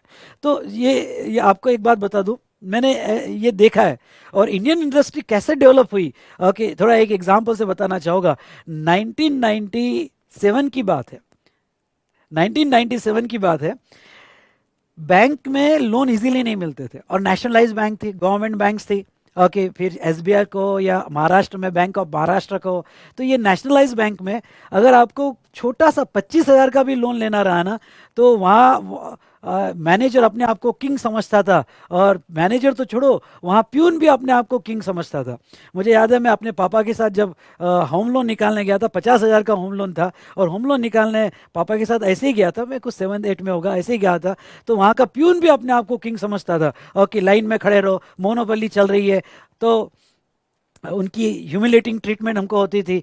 और फिर मैनेजर से 50,000 का लोन लेना है तो उसको घर पे खाना खाने बुलाओ, और दो यहाँ उनके पीछे लगो। लेकिन आज देखो जब competition I, okay, foreign banks India में आई या फिर इंडियन बैंक्स प्राइवेटाइज हुई, तो ऐसे सिचुएशन में बहुत सी private bank like HDFC, ICICI, ये बैंक जब ओके आई और कंपटीशन मिला नेशनलाइज बैंक को, तो आज का सिनारियो देखो, जब आप बैंक में जाते हो, ओके, तो एक रिसेप्शनिस्ट आती है, कहती है मे आई हेल्प यू, ऐसा लगता है अरे बाप रे कुछ तो हो गया। तो इन सिंपल वर्ड मैं आपको इतना कहना चाहूँगा कि यस, कंपटीशन से आदमी सुधरता है। और आज देखो एसबीआई के प्रोडक्ट्स देख लो, ठीक है, कितना भी क्या, तो गवर्नमेंट बैंक है, नेशनलाइज बैंक है, पर इम्प्रूवमेंट बहुत ज़्यादा है। बहुत से यहाँ पे बैंक्स में उन्होंने अपने आप को बहुत इम्प्रूव किया है। दूसरा मैं बताता हूँ, टेलीकॉम सेक्टर रिवॉल्यूशन हो गया, रिवॉल्यूशन। पहले बीएसएनएल और एमटीएनएल के कनेक्शन 2-2 साल नहीं मिलते थे, और जिसके आप फ़ोन है उसको रिच पर्सन माना जाता था, ओके। और मुझे याद है कि हमारे बाजू में जो ओके थोड़ी रिच फैमिली थी, उनके यहाँ फ़ोन था, और तो हम उनसे संबंध जो है बहुत अच्छे बना के रखते थे, कनेक्शन। क्यों? क्योंकि हमारे कॉल वहाँ आते थे। और फ़ोन को ऐसा, पहली बार जब मेरे यहाँ फ़ोन आया तो मैं उसको 10 बार उठा के देखा कि चलो मेरे यहाँ फ़ोन है। तो पहले यहाँ पे क्या था कि मोनोपोली थी, कस्टमर बेस्ड सर्विसेज नहीं थे। आज देखो, आज रिवॉल्यूशन हो गया है। या आज आपके पास ओके दो दो मोबाइल है, और हर मोबाइल में दो दो सिम कार्ड है, एक इसके लिए एक उसके लिए, सर उसके लिए, अब वो आप समझ लो। तो अब इन सिंपल वर्ड बेटा मैं आपको इतना कहना चाहूंगा कि बहुत रिवॉल्यूशन हो गया। और ये इसलिए हुआ क्योंकि हमने इकोनॉमी ओपन की, हम लिबरलाइजेशन, ग्लोबलाइजेशन, ये पॉलिसी पे हमने वर्क किया 1992 के बाद। और ये सही कहा, ओके कमल, आज तो पकड़ पकड़ के लोन देते हैं, प्री अप्रूव्ड लोन जो है, ओके, तो आपको पहले ही प्री अप्रूव्ड लोन हो जाते हैं, तो वाटर इट में भी।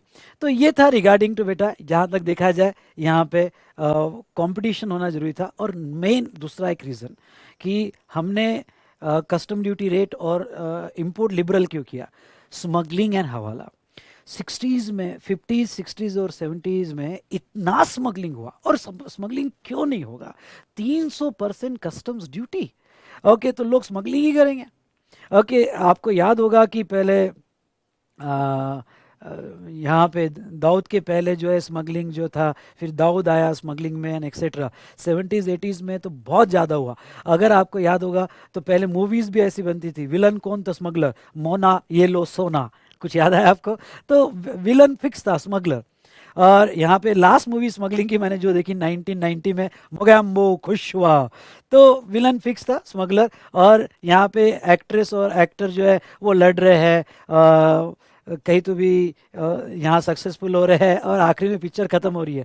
लेकिन फिर क्या हुआ, 1992 के बाद रेट कम होने लगे, स्मगलिंग का बिजनेस ही खत्म कर दिया गया। क्यों? क्योंकि रेट इतने कम कर दिए कि स्मगलिंग कौन करेगा। ओके, 300% कस्टम ड्यूटी में स्मगलिंग में मजा भी आता था, लेकिन अब क्या, अब कोई स्मगलिंग का मतलब ही नहीं। अब तो बहुत से गुड 5% में भी है, ओके 10%, ये मैक्सिमम गुड्स है, पर बहुत से गुड्स 5% में भी है, एग्जम्पशन में भी है, कोई लाइसेंस लेने की जरूरत नहीं है। तो बेटा बहुत कम कर दिया। इसलिए आजकल कैसा है कि मूवीज जो है अब स्मगलिंग में ज़्यादा नहीं होती है। वो स्मगलिंग होगा तो उनका थीम ही अलग होता है, कोई स्मगलर डॉन वगैरह नहीं होता है। हाँ, इसलिए मूवी का पैटर्न भी बदलने लगा। आज की मूवीज तो बहुत अलग अलग आती है, क्या कहो, और उसमें नेटफ्लिक्स ने तो जमाना ही बदल दिया है, ओके। तो क्या कहे, वॉट एवर इट में भी, तो स्मगलिंग इतना ज़्यादा होता था, अनप्रेसिडेंट लेवल पे होता था। तो उस पर कंट्रोल करने के लिए यहाँ पे जो है, ओके, ये कस्टम ड्यूटी रेट कम किए गए, तो हमें बहुत फ़ायदा हुआ और इकोनॉमी लिबरल और ओपन करने का, और कस्टम ड्यूटी कम करने का। तो आ रहा है दोस्तों समझ में? हाँ बोलो, कोई सोया तो नहीं है? हाँ, मज़ा आ रहा है डिस्कशन में? ओके, यस, आपको मेरे साथ इन्वॉल्व होना है, सब यस बोलेंगे।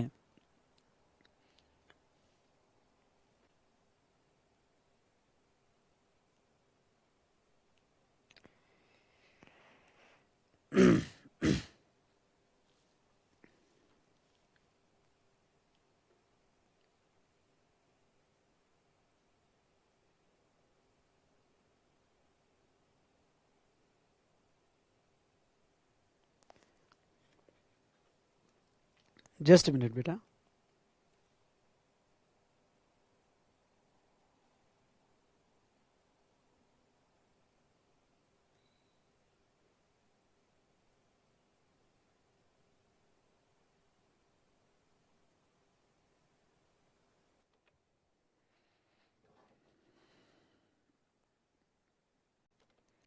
चलो चालू करते हैं हमारा एक्ट। सबसे पहले तो आते हैं इंडेक्स पे बेटा। चैप्टर 1 हम डिस्कस करेंगे कॉन्स्टिट्यूशनल प्रोविजंस। यहाँ पे कॉन्स्टिट्यूशनल प्रोविजन। अब बेटा मैं आपको ये बता दूं कि constitutional provision and levy of customs duty, तो कॉन्स्टिट्यूशनल प्रोविजन थोड़ी बहुत तो हमने डिस्कस की, उसको ही कंटिन्यू करके लेवी का कंसेप्ट हम डिटेल में पढ़ेंगे इस चैप्टर में। उसके बाद में चैप्टर 2 जो है वो इंपोर्टेशन एक्सपोर्टेशन प्रोसीजर पर है। ओके, जहां तक देखा जाए ये चैप्टर प्रोसीजरल चैप्टर है कि इंडिया में जब गुड्स इंपोर्ट होता है या इंडिया से एक्सपोर्ट होता है तो वो सिचुएशन में, ध्यान से सुनना, इंडिया में जब इंपोर्ट होता है या इंडिया से एक्सपोर्ट होता है तो वो सिचुएशन में यहाँ क्या क्या प्रोसीजर फॉलो करना पड़ती है, आपके क्या क्या डॉक्यूमेंट्स होते हैं, ओके, वो सब डिटेल प्रोसीजर यहाँ पे दिया है।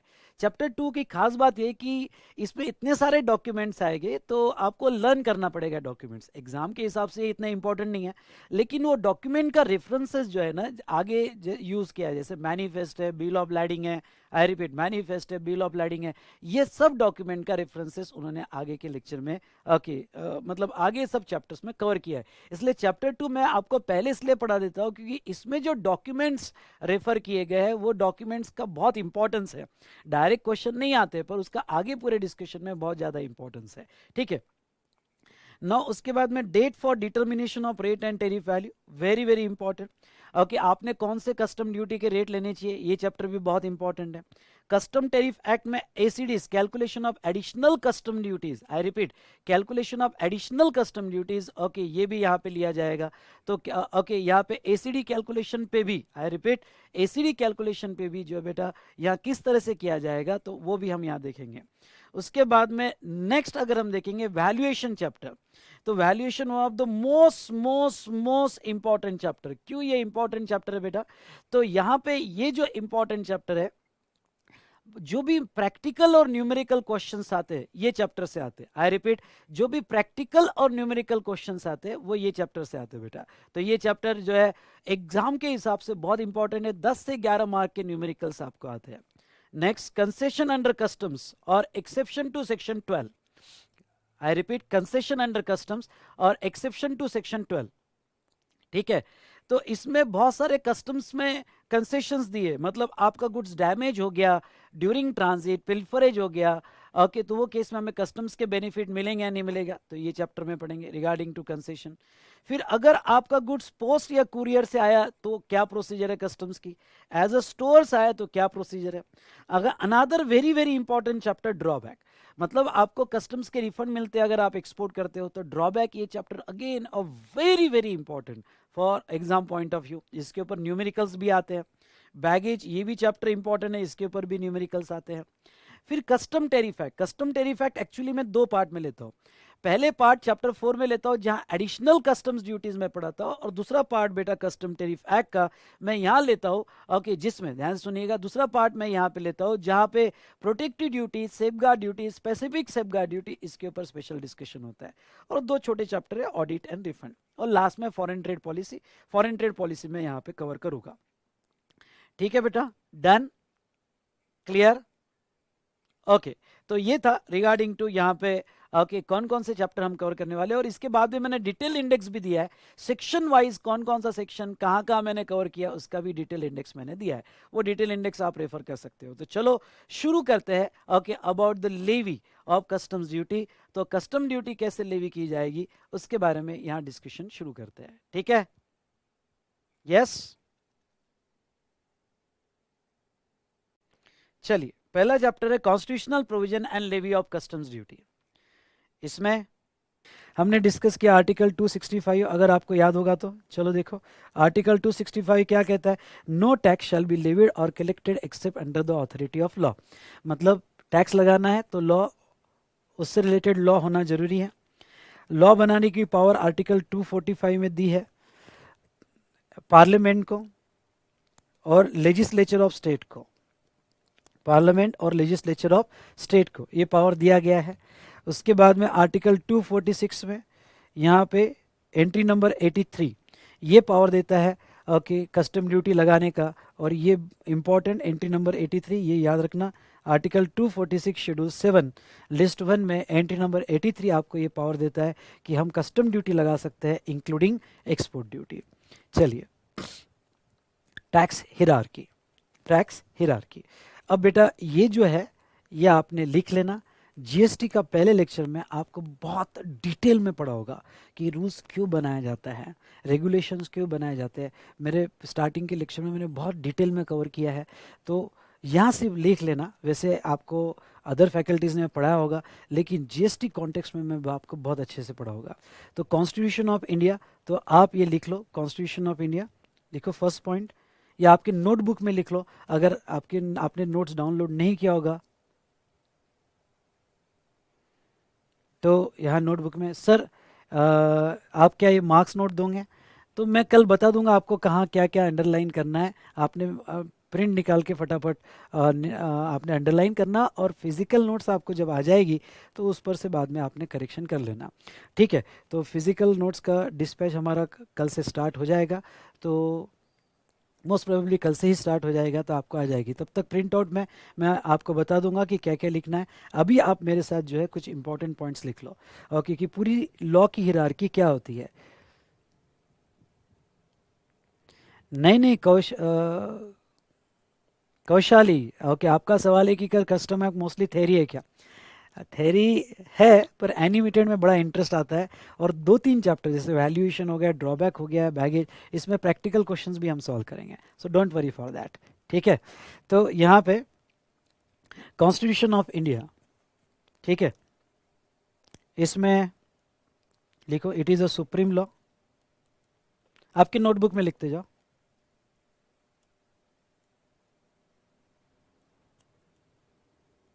Supreme law,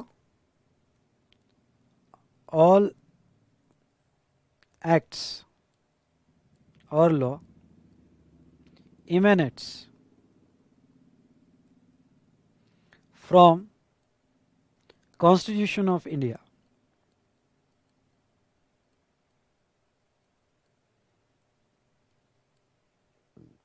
constitution of India, ठीक है। एक्ट, अच्छा मुझे बताओ एक्ट कौन पास करता है? वैसे मैं जीएसटी के फर्स्ट लेक्चर में इसको बहुत डिटेल में कवर करूंगा, ठीक है, पर आप बेसिक जानकारी दो कि कौन एक्ट पास करता है। सेंट्रल लेवल पे पार्लियामेंट और स्टेट लेवल पे लेजिस्लेचर ऑफ स्टेट। ठीक है, तो हम सेंट्रल लेवल की बात कर रहे हैं कस्टम में, तो लिखो first point, it is pass by the parliament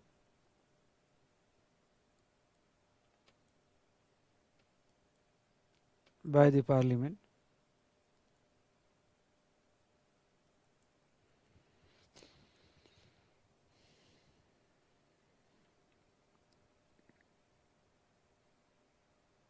और सेकंड एक पॉइंट आपको पूछना चाहूँगा, मुझे बता, अगर कॉन्स्टिट्यूशनल प्रोविजन और एक्ट में यहाँ कॉन्ट्रडिक्शन हो जाए, कॉन्स्टिट्यूशनल प्रोविजन और एक्ट में कॉन्ट्रडिक्शन हो जाए, तो क्या प्रिवेल होगा? एक्ट प्रिवेल होगा या constitution of India? Obviously constitution of India, ठीक है, वो सुप्रीम लॉ है हमारा। तो ये पॉइंट लिखना है, तो आप यहाँ लिख सकते हो, लिखो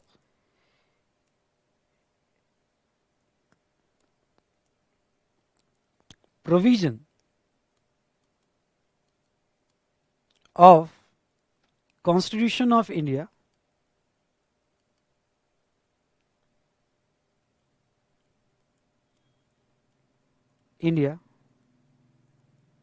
will prevail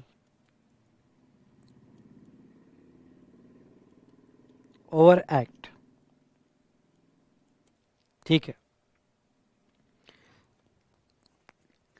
नेक्स्ट, रूल्स कौन बनाता है? देखो एक्ट पार्लियामेंट में पास होता है, और वो एक्ट जो पार्लियामेंट में पास हुआ वो प्रॉपरली इम्प्लीमेंट होना चाहिए एडमिनिस्ट्रेशन में।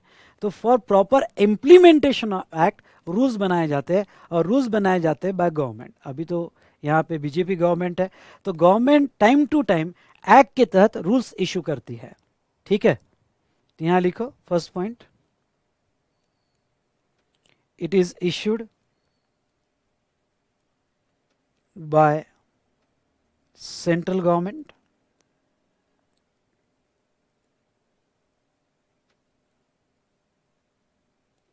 it is issued by central government। Second, ये गवर्नमेंट बनाती है rules.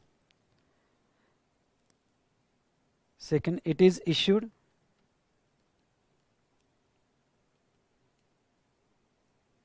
for proper implementation of act.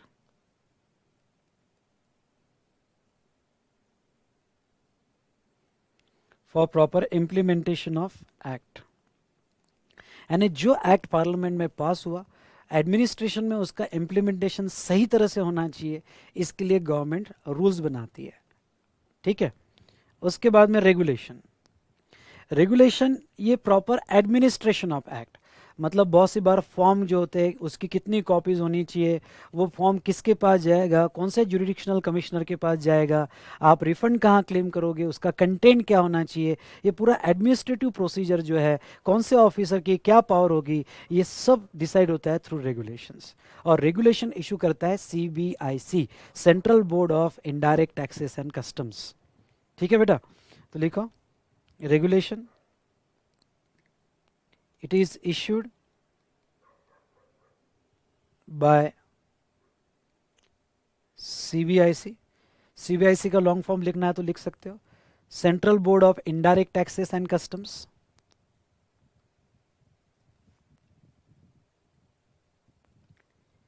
Second, it is issued for proper administration of act.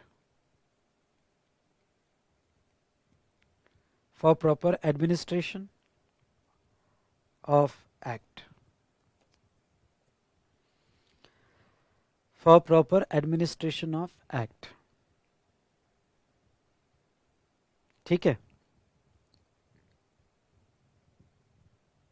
What is the difference between rules and regulation? ये proper implementation of act and ये proper administration of act. मतलब क्या, act में broad policy बन जाती है कि हमारी ब्रॉड पॉलिसी क्या रहेगी, फिर ब्रॉड पॉलिसी के अंडर सब पॉलिसीज गवर्नमेंट बनाता है, क्योंकि वो ब्रॉड पॉलिसी प्रॉपरली इंप्लीमेंट होने के लिए सब पॉलिसी गवर्नमेंट बनाता है, और वो सब पॉलिसीज होती है rules.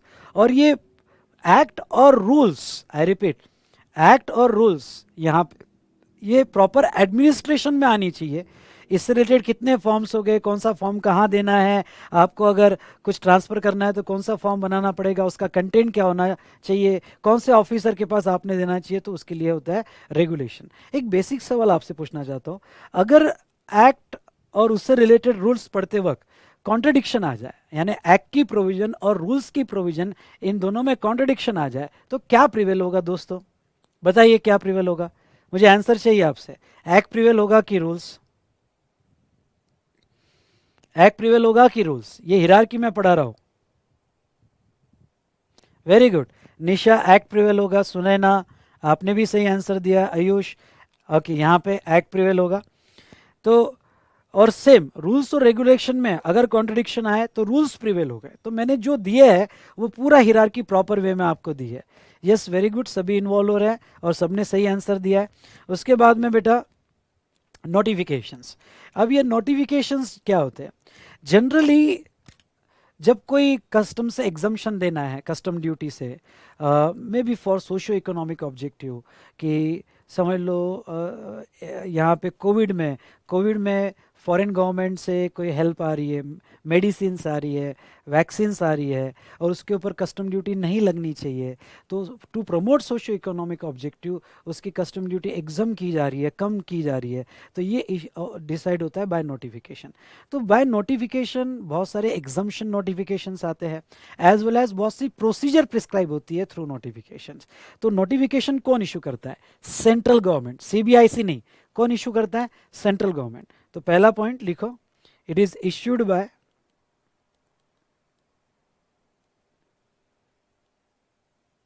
Central government to exempt duties, and नहीं,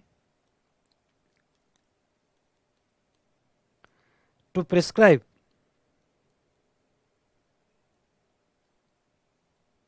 procedure under Customs Act. To prescribe procedure under Customs Act.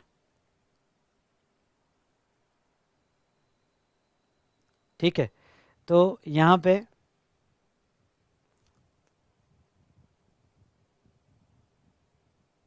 हाँ हाँ, सही है सही है।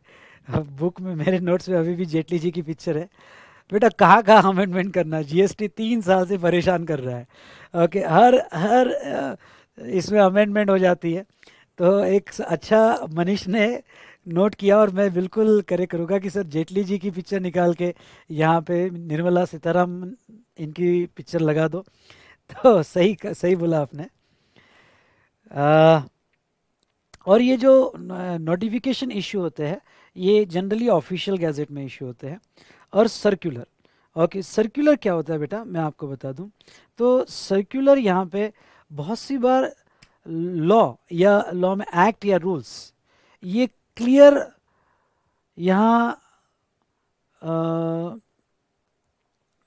क्लियर प्रोविजन उनकी नहीं होती है। बहुत सी बार एम्बिग्यूटीज होती है। एम्बिग्यूटी मतलब उसके दो तीन इंटरप्रिटेशन निकलते हैं। जैसे मैं जीएसटी में बताऊंगा और आगे कस्टम्स में भी बताऊंगा कि यहाँ पे प्रोविजन सेम, वर्डिंग सेम, अलग अलग इंटरप्रिटेशन। तो कभी कभी क्या होता है, कुछ हमारे कस्टम डिपार्टमेंट या फिर जीएसटी डिपार्टमेंट अलग व्यू ले रहे हैं, और नेक्स्ट जैसे एमपी में यूपी में अलग व्यू लिया जा रहा है, महाराष्ट्र में अलग व्यू लिया जा रहा है, क्योंकि लॉ क्लियर नहीं है, एम्बिग्यूअस है।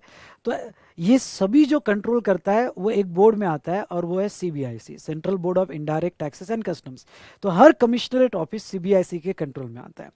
तो यहाँ पे अगर कमिश्नरेट ऑफिस उसका अलग अलग व्यू ले रहे हैं, तो ऐसा नहीं होना चाहिए, क्योंकि ये सेंट्रल लॉ है। यूनानिमस व्यू यहाँ पे आना जरूरी है।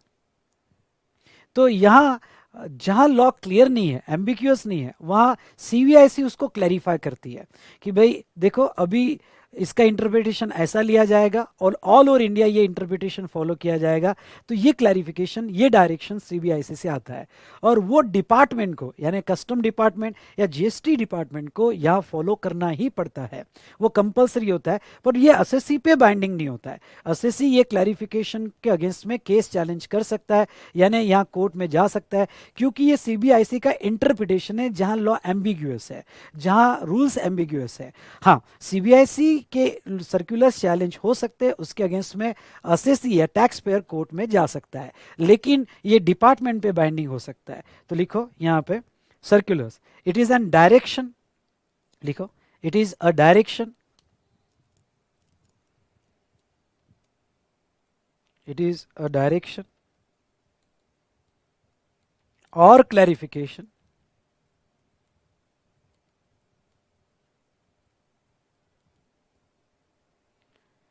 clarification issued by CBIC, direction or clarification issued by CBIC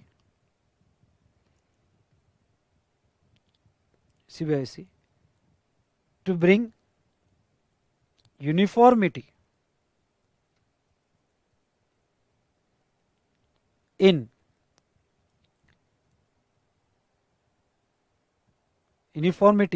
applicability of law,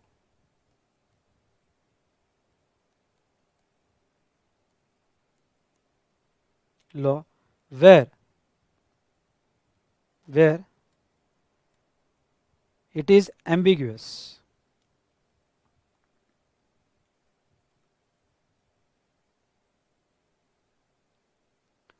बेटा वो वहाँ लिखते नहीं आ रहा है। Okay, where it is ambiguous आप लिख दो, where it is ambiguous.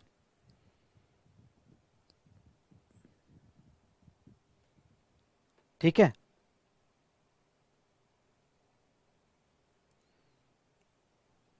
Second, second आप लिखो, it is binding on, it is binding on department, department मतलब ये कमिश्नरेट ऑफिस, यहाँ पे जितने भी excise GST department, custom department है, उन पर बाइंडिंग होता है। It is binding on department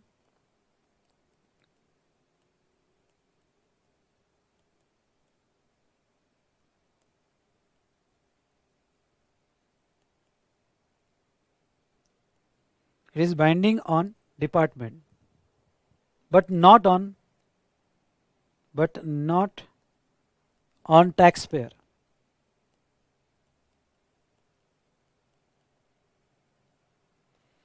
Binding on department but not on taxpayer.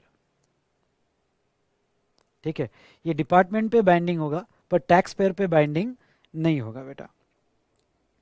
ठीक है,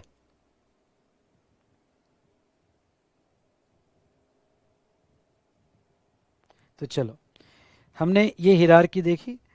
पहला कॉन्स्टिट्यूशन ऑफ इंडिया, दूसरा एक्ट, ये हिरार्की हमने यहाँ देखा.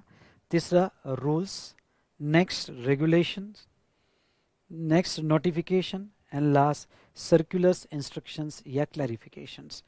एक बार फिर से मेरे साथ हो जाए. कॉन्स्टिट्यूशन ऑफ इंडिया बेटा कौन पास करता है? ये कोई पास नहीं करता है, ये ऑलरेडी पास हो चुका था 26 जनवरी 1950 को. ये हमारा बेसिक डॉक्यूमेंट है, ये हमारा सुप्रीम लॉ है. दूसरा एक्ट पास करता है पार्लियामेंट. दूसरा रूल्स, रूल्स कौन इशू करता है? Central government for proper implementation of act. उसके बाद में रेगुलेशंस, रेगुलेशंस इशू करता है CBIC for proper administration of act. और उसके बाद में notification, notification central government issue करता है. जनरली ये एग्जम्पशन से रिलेटेड होते हैं या प्रोसीजर से रिलेटेड होते हैं. और नेक्स्ट बेटा यहाँ पे सीबीआईसी सर्कुलर, तो सीबीआईसी सर्कुलर जो है ये क्लैरिफिकेशंस या डायरेक्शंस होते हैं. और ये जो है जहाँ लॉ अलग अलग इंटरप्रिटेशन रखता है तो उसको उसमें यूनिफॉर्मिटी लाने के लिए ये इशू किए जाते हैं. और जनरली ये डिपार्टमेंट पे बाइंडिंग होते हैं बेटा. तो यहाँ हमने ये हिरार्की कंप्लीट की. चलो अब आगे के डिस्कशन पे आते हैं. यहाँ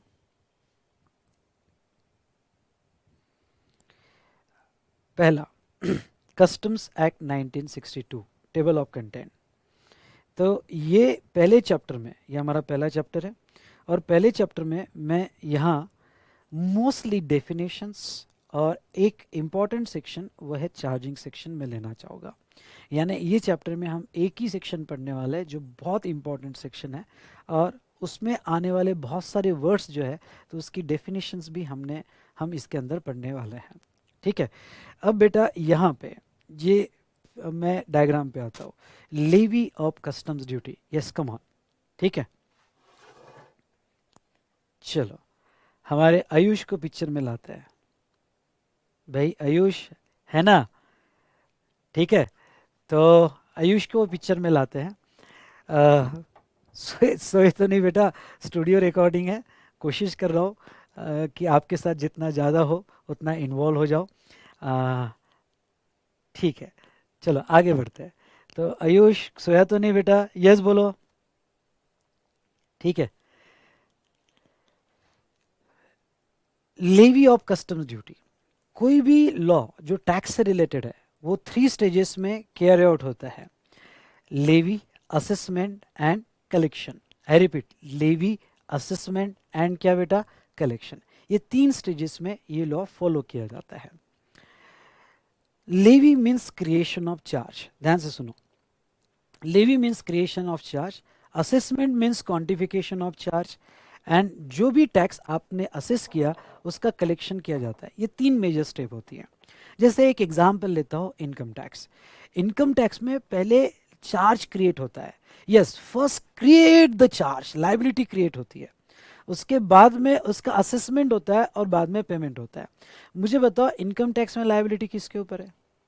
किसके ऊपर है इनकम टैक्स में liability? Income earn. Income earn. मैं आपको एक बात बता देता हूँ, कोई भी टैक्स लायबिलिटी पर्सन पे नहीं रखी है, ह्यूमन पे नहीं रखी है, कुछ इवेंट्स पे रखी है. जैसे कोई पर्सन उस इवेंट को टच करता है लायबिलिटी अराइज हो जाती है. जैसे ही वो टच करता है लायबिलिटी अराइज हो जाती है. यहाँ पे जैसे एग्जाम्पल के तौर पे मैं आपको कहूँ तो इनकम टैक्स में इनकम अर्न है, एक्साइज में प्रोडक्शन मैन्युफैक्चर था, वैट में सेल ऑफ गुड्स था. ये इवेंट्स पे लायबिलिटी रखी है. और एक ही पर्सन जितने इवेंट टच करेगा उतनी लायबिलिटी यहाँ पे वो अराइज होगी और उसको पे करना पड़ेगा. जैसे एग्जाम्पल के तौर पे मैं आपको बताता हूँ कि इवेंट बेस्ड लायबिलिटी कैसे फिक्स होती है. कि आपने रॉ मटेरियल इंपोर्ट किया तो आपने इंपोर्ट को टच किया, कस्टम ड्यूटी है. वो रॉ मटेरियल से फिनिश गुड्स मैन्युफैक्चर किया तो पहले मैन्युफैक्चर होते ही एक्साइज आती थी. फिर वो मैन्युफैक्चर गुड्स आपने सेल किया, सेल इवेंट को टच किया तो वैट और सेल्स टैक्स आ जाता था पहले. अब जीएसटी आता है. फिर आपने जो है उससे इनकम अर्न किया, income tax. An a person एक ही और टैक्सेस अनेक, क्योंकि ये जो अनेक टैक्सेस है ये इवेंट्स पे रखे गए, और जैसे ही वो इवेंट्स को टच किया ओके लायबिलिटी अराइज हो जाएगी। ठीक है, तो कस्टम में ऐसे क्या इवेंट्स है कि जहां लायबिलिटी अराइज होती है, वो हमें आइडेंटिफाई करना है, और इस चैप्टर में हम वो आइडेंटिफाई करेंगे। फिर लायबिलिटी अराइज हुई तो उसको क्वांटिफाई करेंगे। इनकम टैक्स में आपने ऐसा ही किया। इनकम टैक्स में आपने क्या किया कि पहले इनकम, सैलरी, हाउस प्रॉपर्टी 5/8 समझा, फिर उसको क्वांटिफाई किया, उस कंपटीशन ऑफ इनकम किया, और बाद में आपने गवर्नमेंट को उसको पे किया दोस्तों। हाँ, बाद में गवर्नमेंट को आपने पे किया। तो पहले आपको लायबिलिटी अराइज हुई, क्वांटिफाई, कलेक्शन हुआ। तो कस्टम में यह जानना है कि मैंने ऐसा क्या कर दिया कि मेरी लायबिलिटी अराइज हो रही है, यह जानना बहुत जरूरी है। आप समझ रहे हो इस बात को? तो यहां पे समझ लो आयुष इधर है और यहां पे ऑफिसर। अब ऑफिसर पूरी तैयारी करके आया है, वो article 246 schedule 7 list 1 entry number 83 duties of custom including export duty constitutional power लेके आया है, और वो कस्टम एक्ट पास कर चुका है। इमेजिन करो, एंट्री नंबर 83 का पावर लेके यहां कस्टम एक्ट पास हो चुका है, और ऑफिसर कंप्लीट पावर लेके आया है। ठीक है, तो अब ऑफिसर कह रहा है मिस्टर आयुष बाहर आओ, मुझे टैक्स लेना है आपसे। आयुष ने कहा फिर से आ गया, अरे तुझे लास्ट टाइम यहां से निकाला था ना, फिर से आ गया ना। ऑफिसर, इसका आवाज देखो ऑफिसर का, मिस्टर आयुष पे टैक्स, आपको टैक्स देना पड़ेगा। आयुष ने कहा do you have a constitutional authority?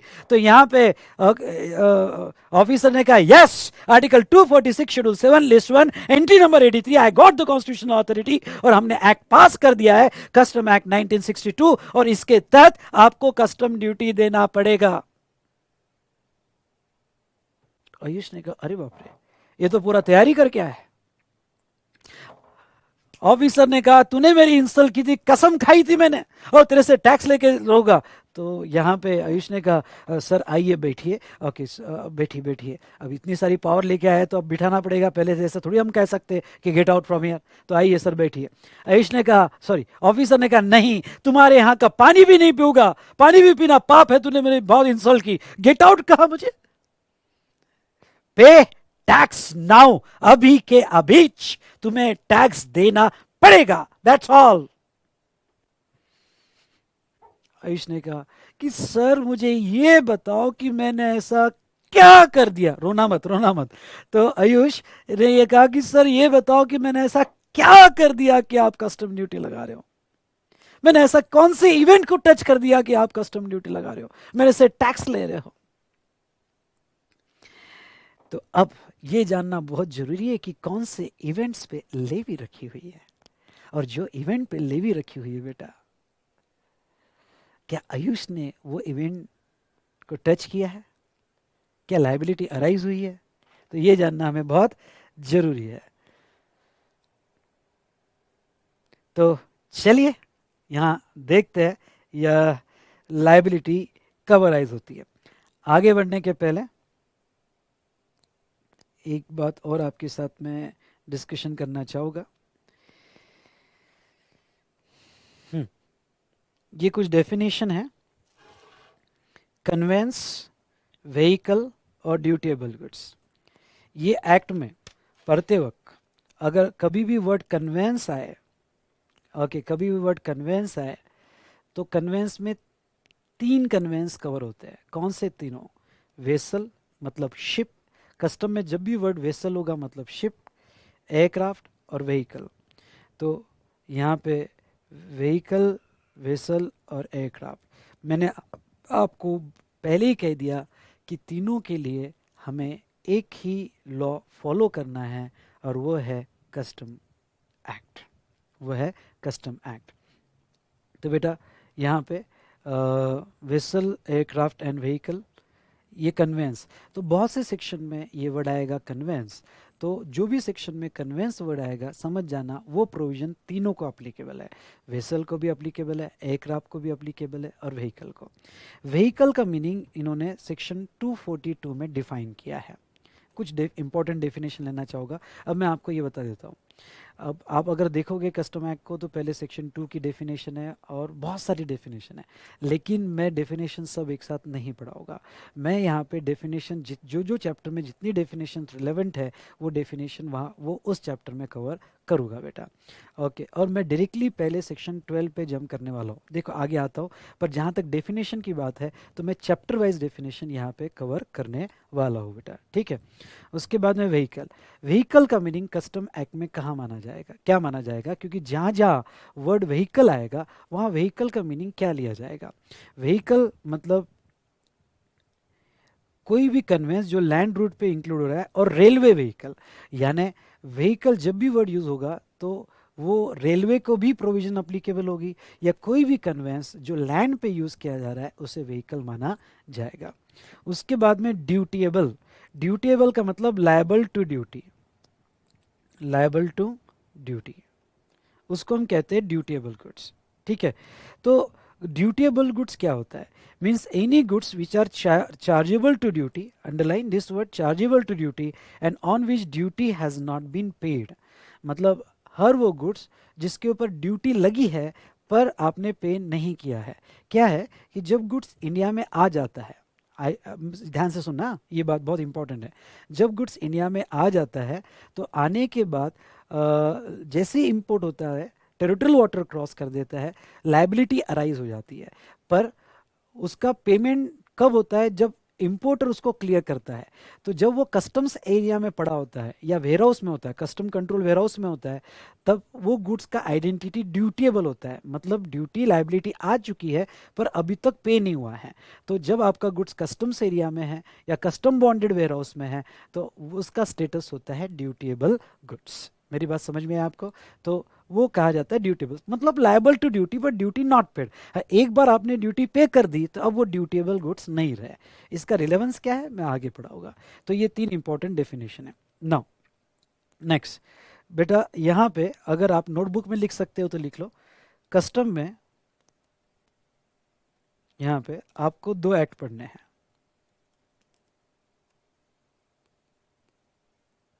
Customs act 1962 and Custom Tariff Act 1975। हमें ये दो एक्ट पढ़ने हैं। सर ये 1962 और 1975 इन कस्टम टैरिफ एक्ट, इसमें क्या डिफरेंस है? कस्टम्स एक्ट 1962 जो है ये हमें प्रोसीजर बताता है, कस्टम ड्यूटी कैलकुलेशन बताता है, वैल्यूएशन बताता है। तो ये पूरा कस्टम्स एक्ट में पढ़ना है जो हमारा मेन एक्ट रहेगा। उसके बाद में custom tariff act, rate act नहीं टैरिफ एक्ट। क्या हुआ बेटा यहाँ पे, अब मैं आंसर देना चाहूँगा, बीच में किसी एक स्टूडेंट ने क्वेश्चन पूछा था उसका आंसर मैं अभी देना चाहूँगा। बेटा देखो यहाँ पे कस्टम टैरिफ एक्ट, तो हुआ ऐसा था कि जैसे हम गैट के फाउंडर मेंबर है, इंडिया ऑफ गैट का फाउंडर मेंबर है, general agreement of tariff and trade, मतलब सभी कंट्रीज जो गैट की मेंबर थी ये कॉमन जनरल एग्रीमेंट पे आए कि जो टैरिफ रेट एक जैसे रखे। जैसे आपकी गुड्स को मेरे कंट्री में 10% रेट है तो आप भी मेरे गुड्स को 10% रेट रखिएगा। तो इस पे जनरल एग्रीमेंट पर आए और ट्रेड जो है एक जैसा करे। तो ऐसे केस में जीएसटी काउंसिल बनाया गया, एक परिषद बनाई गई, ओके, वर्ल्ड लेवल पे जीएसटी काउंसिल बनाया गया जो ये कहता था, जो गैट का ही पार्ट था, और वो कहता था कि सभी कंट्रीज के लॉ एक जैसे हो, एक जैसी प्रोसीजर हो, जहाँ तक ट्रेड की प्रोसीजर एक जैसी हो, एज वेल एज रेट भी एक जैसे हो across the countries, so that कि हर कंट्री को एक में का लॉ इजीली समझ सके। जैसा अगर हमारा लॉ अलग है, चाइना का अलग है, यूएस का अलग है, तो ये बहुत दिक्कत जाएगी ट्रेड करने में। इंपोर्ट एक्सपोर्ट, इंपोर्टर या एक्सपोर्टर एक में के लॉ समझ नहीं पाएंगे। अगर वो एक में के लॉ समझ नहीं पाएंगे तो ऐसे केस में जो रिस्क इन्वॉल्व होगी, क्योंकि हमने गुड्स तो यहाँ एक्सपोर्ट कर दिया पर वहाँ हेवी कस्टम ड्यूटी लग सकती है क्योंकि उनका लॉ हमें समझ में ही नहीं आता है।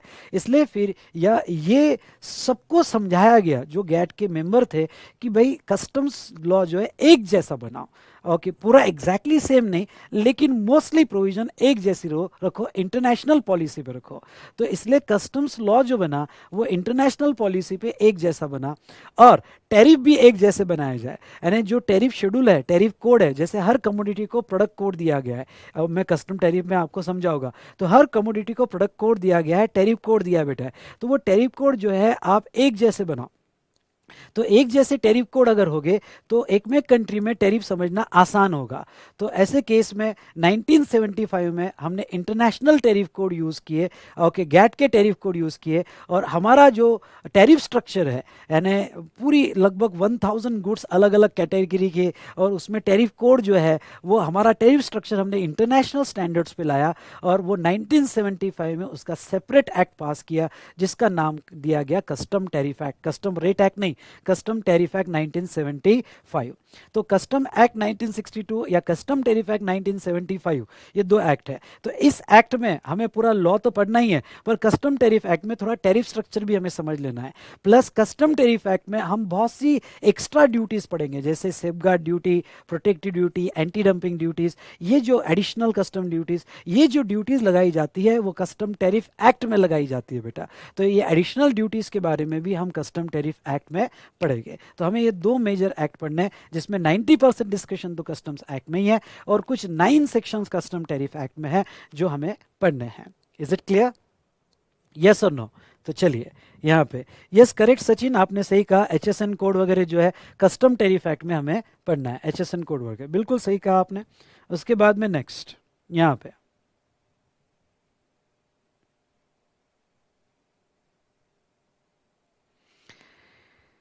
चलिए आते हैं, हमारा पहला सेक्शन, सेक्शन 12, चार्जिंग सेक्शन। ठीक है, पहले सेक्शन पे आने के, ये सेक्शन 12 जो मैं ये चैप्टर में कवर करने वाला हूँ, लेकिन यहाँ सेक्शन 12 में आने के पहले थोड़ा मैं आपको सेक्शन कस्टम एक्ट 1962 की लिस्ट समझा देता हूँ। यहाँ पे बेटा सेक्शन 2 की बहुत सारी डेफिनेशंस जो है अलग अलग जगह मैंने यूज़ की है।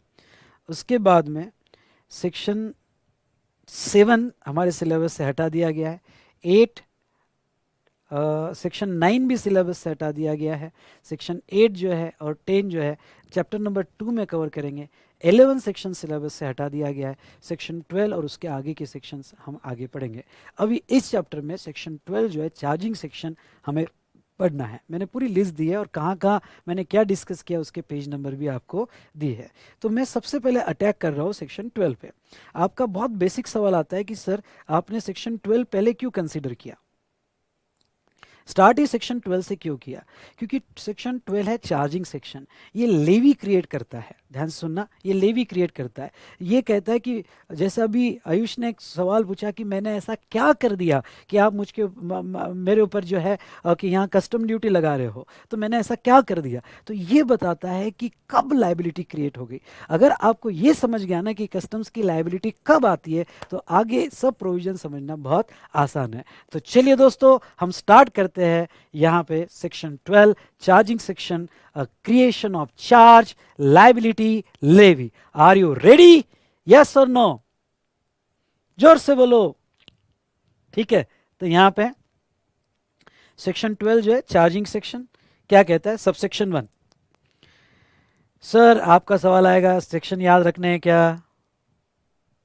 आ गया ना आपका सवाल कि सर मेरे पता ही था सेक्शन नंबर लर्न करने हैं क्या? तो देखो बेटा, जीएसटी में पहले 50 सेक्शन लर्न करने में बताऊंगा आपको, और कुछ उसके आगे लिमिटेड सेक्शंस में आपसे लर्न करवा के लूँगा। कस्टम में मैं जितने सेक्शन की लिस्ट दूंगा उतने ही सेक्शन आपको लर्न करना है, जिसमें सेक्शन 12 जो है आपको लर्न करना है सचिन। तो यस, तो मैं एक लिस्ट बना के दूंगा आपको ग्रेजुअली, वो सेक्शन आपको चाहे दुनिया इधर की उधर हो जाए कस्टम में लर्न करना है। ठीक है, चलिए, तो सेक्शन 12 उसमें से एक सेक्शन है। Subsection 1, except as provided in this act. आप मेरे साथ पढ़ोगे स्क्रीन पे, चलो फटाफट, आप भी पढ़ोगे, I need your attention. Except as otherwise provided in this act or any other law for time being in force, duties of customs shall be levied at such rate as may be prescribed under Custom Tariff Act 1975. or any other law for time being in force on goods imported into or exported from India. Second, the provision of subsection 1 shall apply in respect of all goods belonging to government as they apply in respect of goods not belonging to government.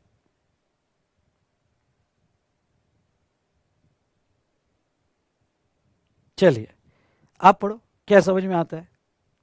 मैं screen बड़ा कर देता हूं, देखता हूं आपके क्या दिमाग में घुस रहा है. पढ़ो पढ़ो पढ़ो, देखता हूं.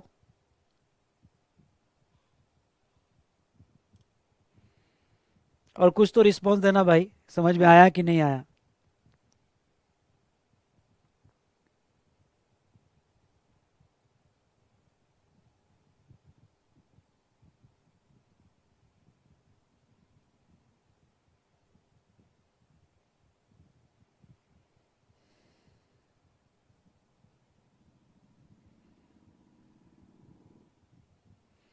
कुणाल को समझ में आया है, आंसर दिया है.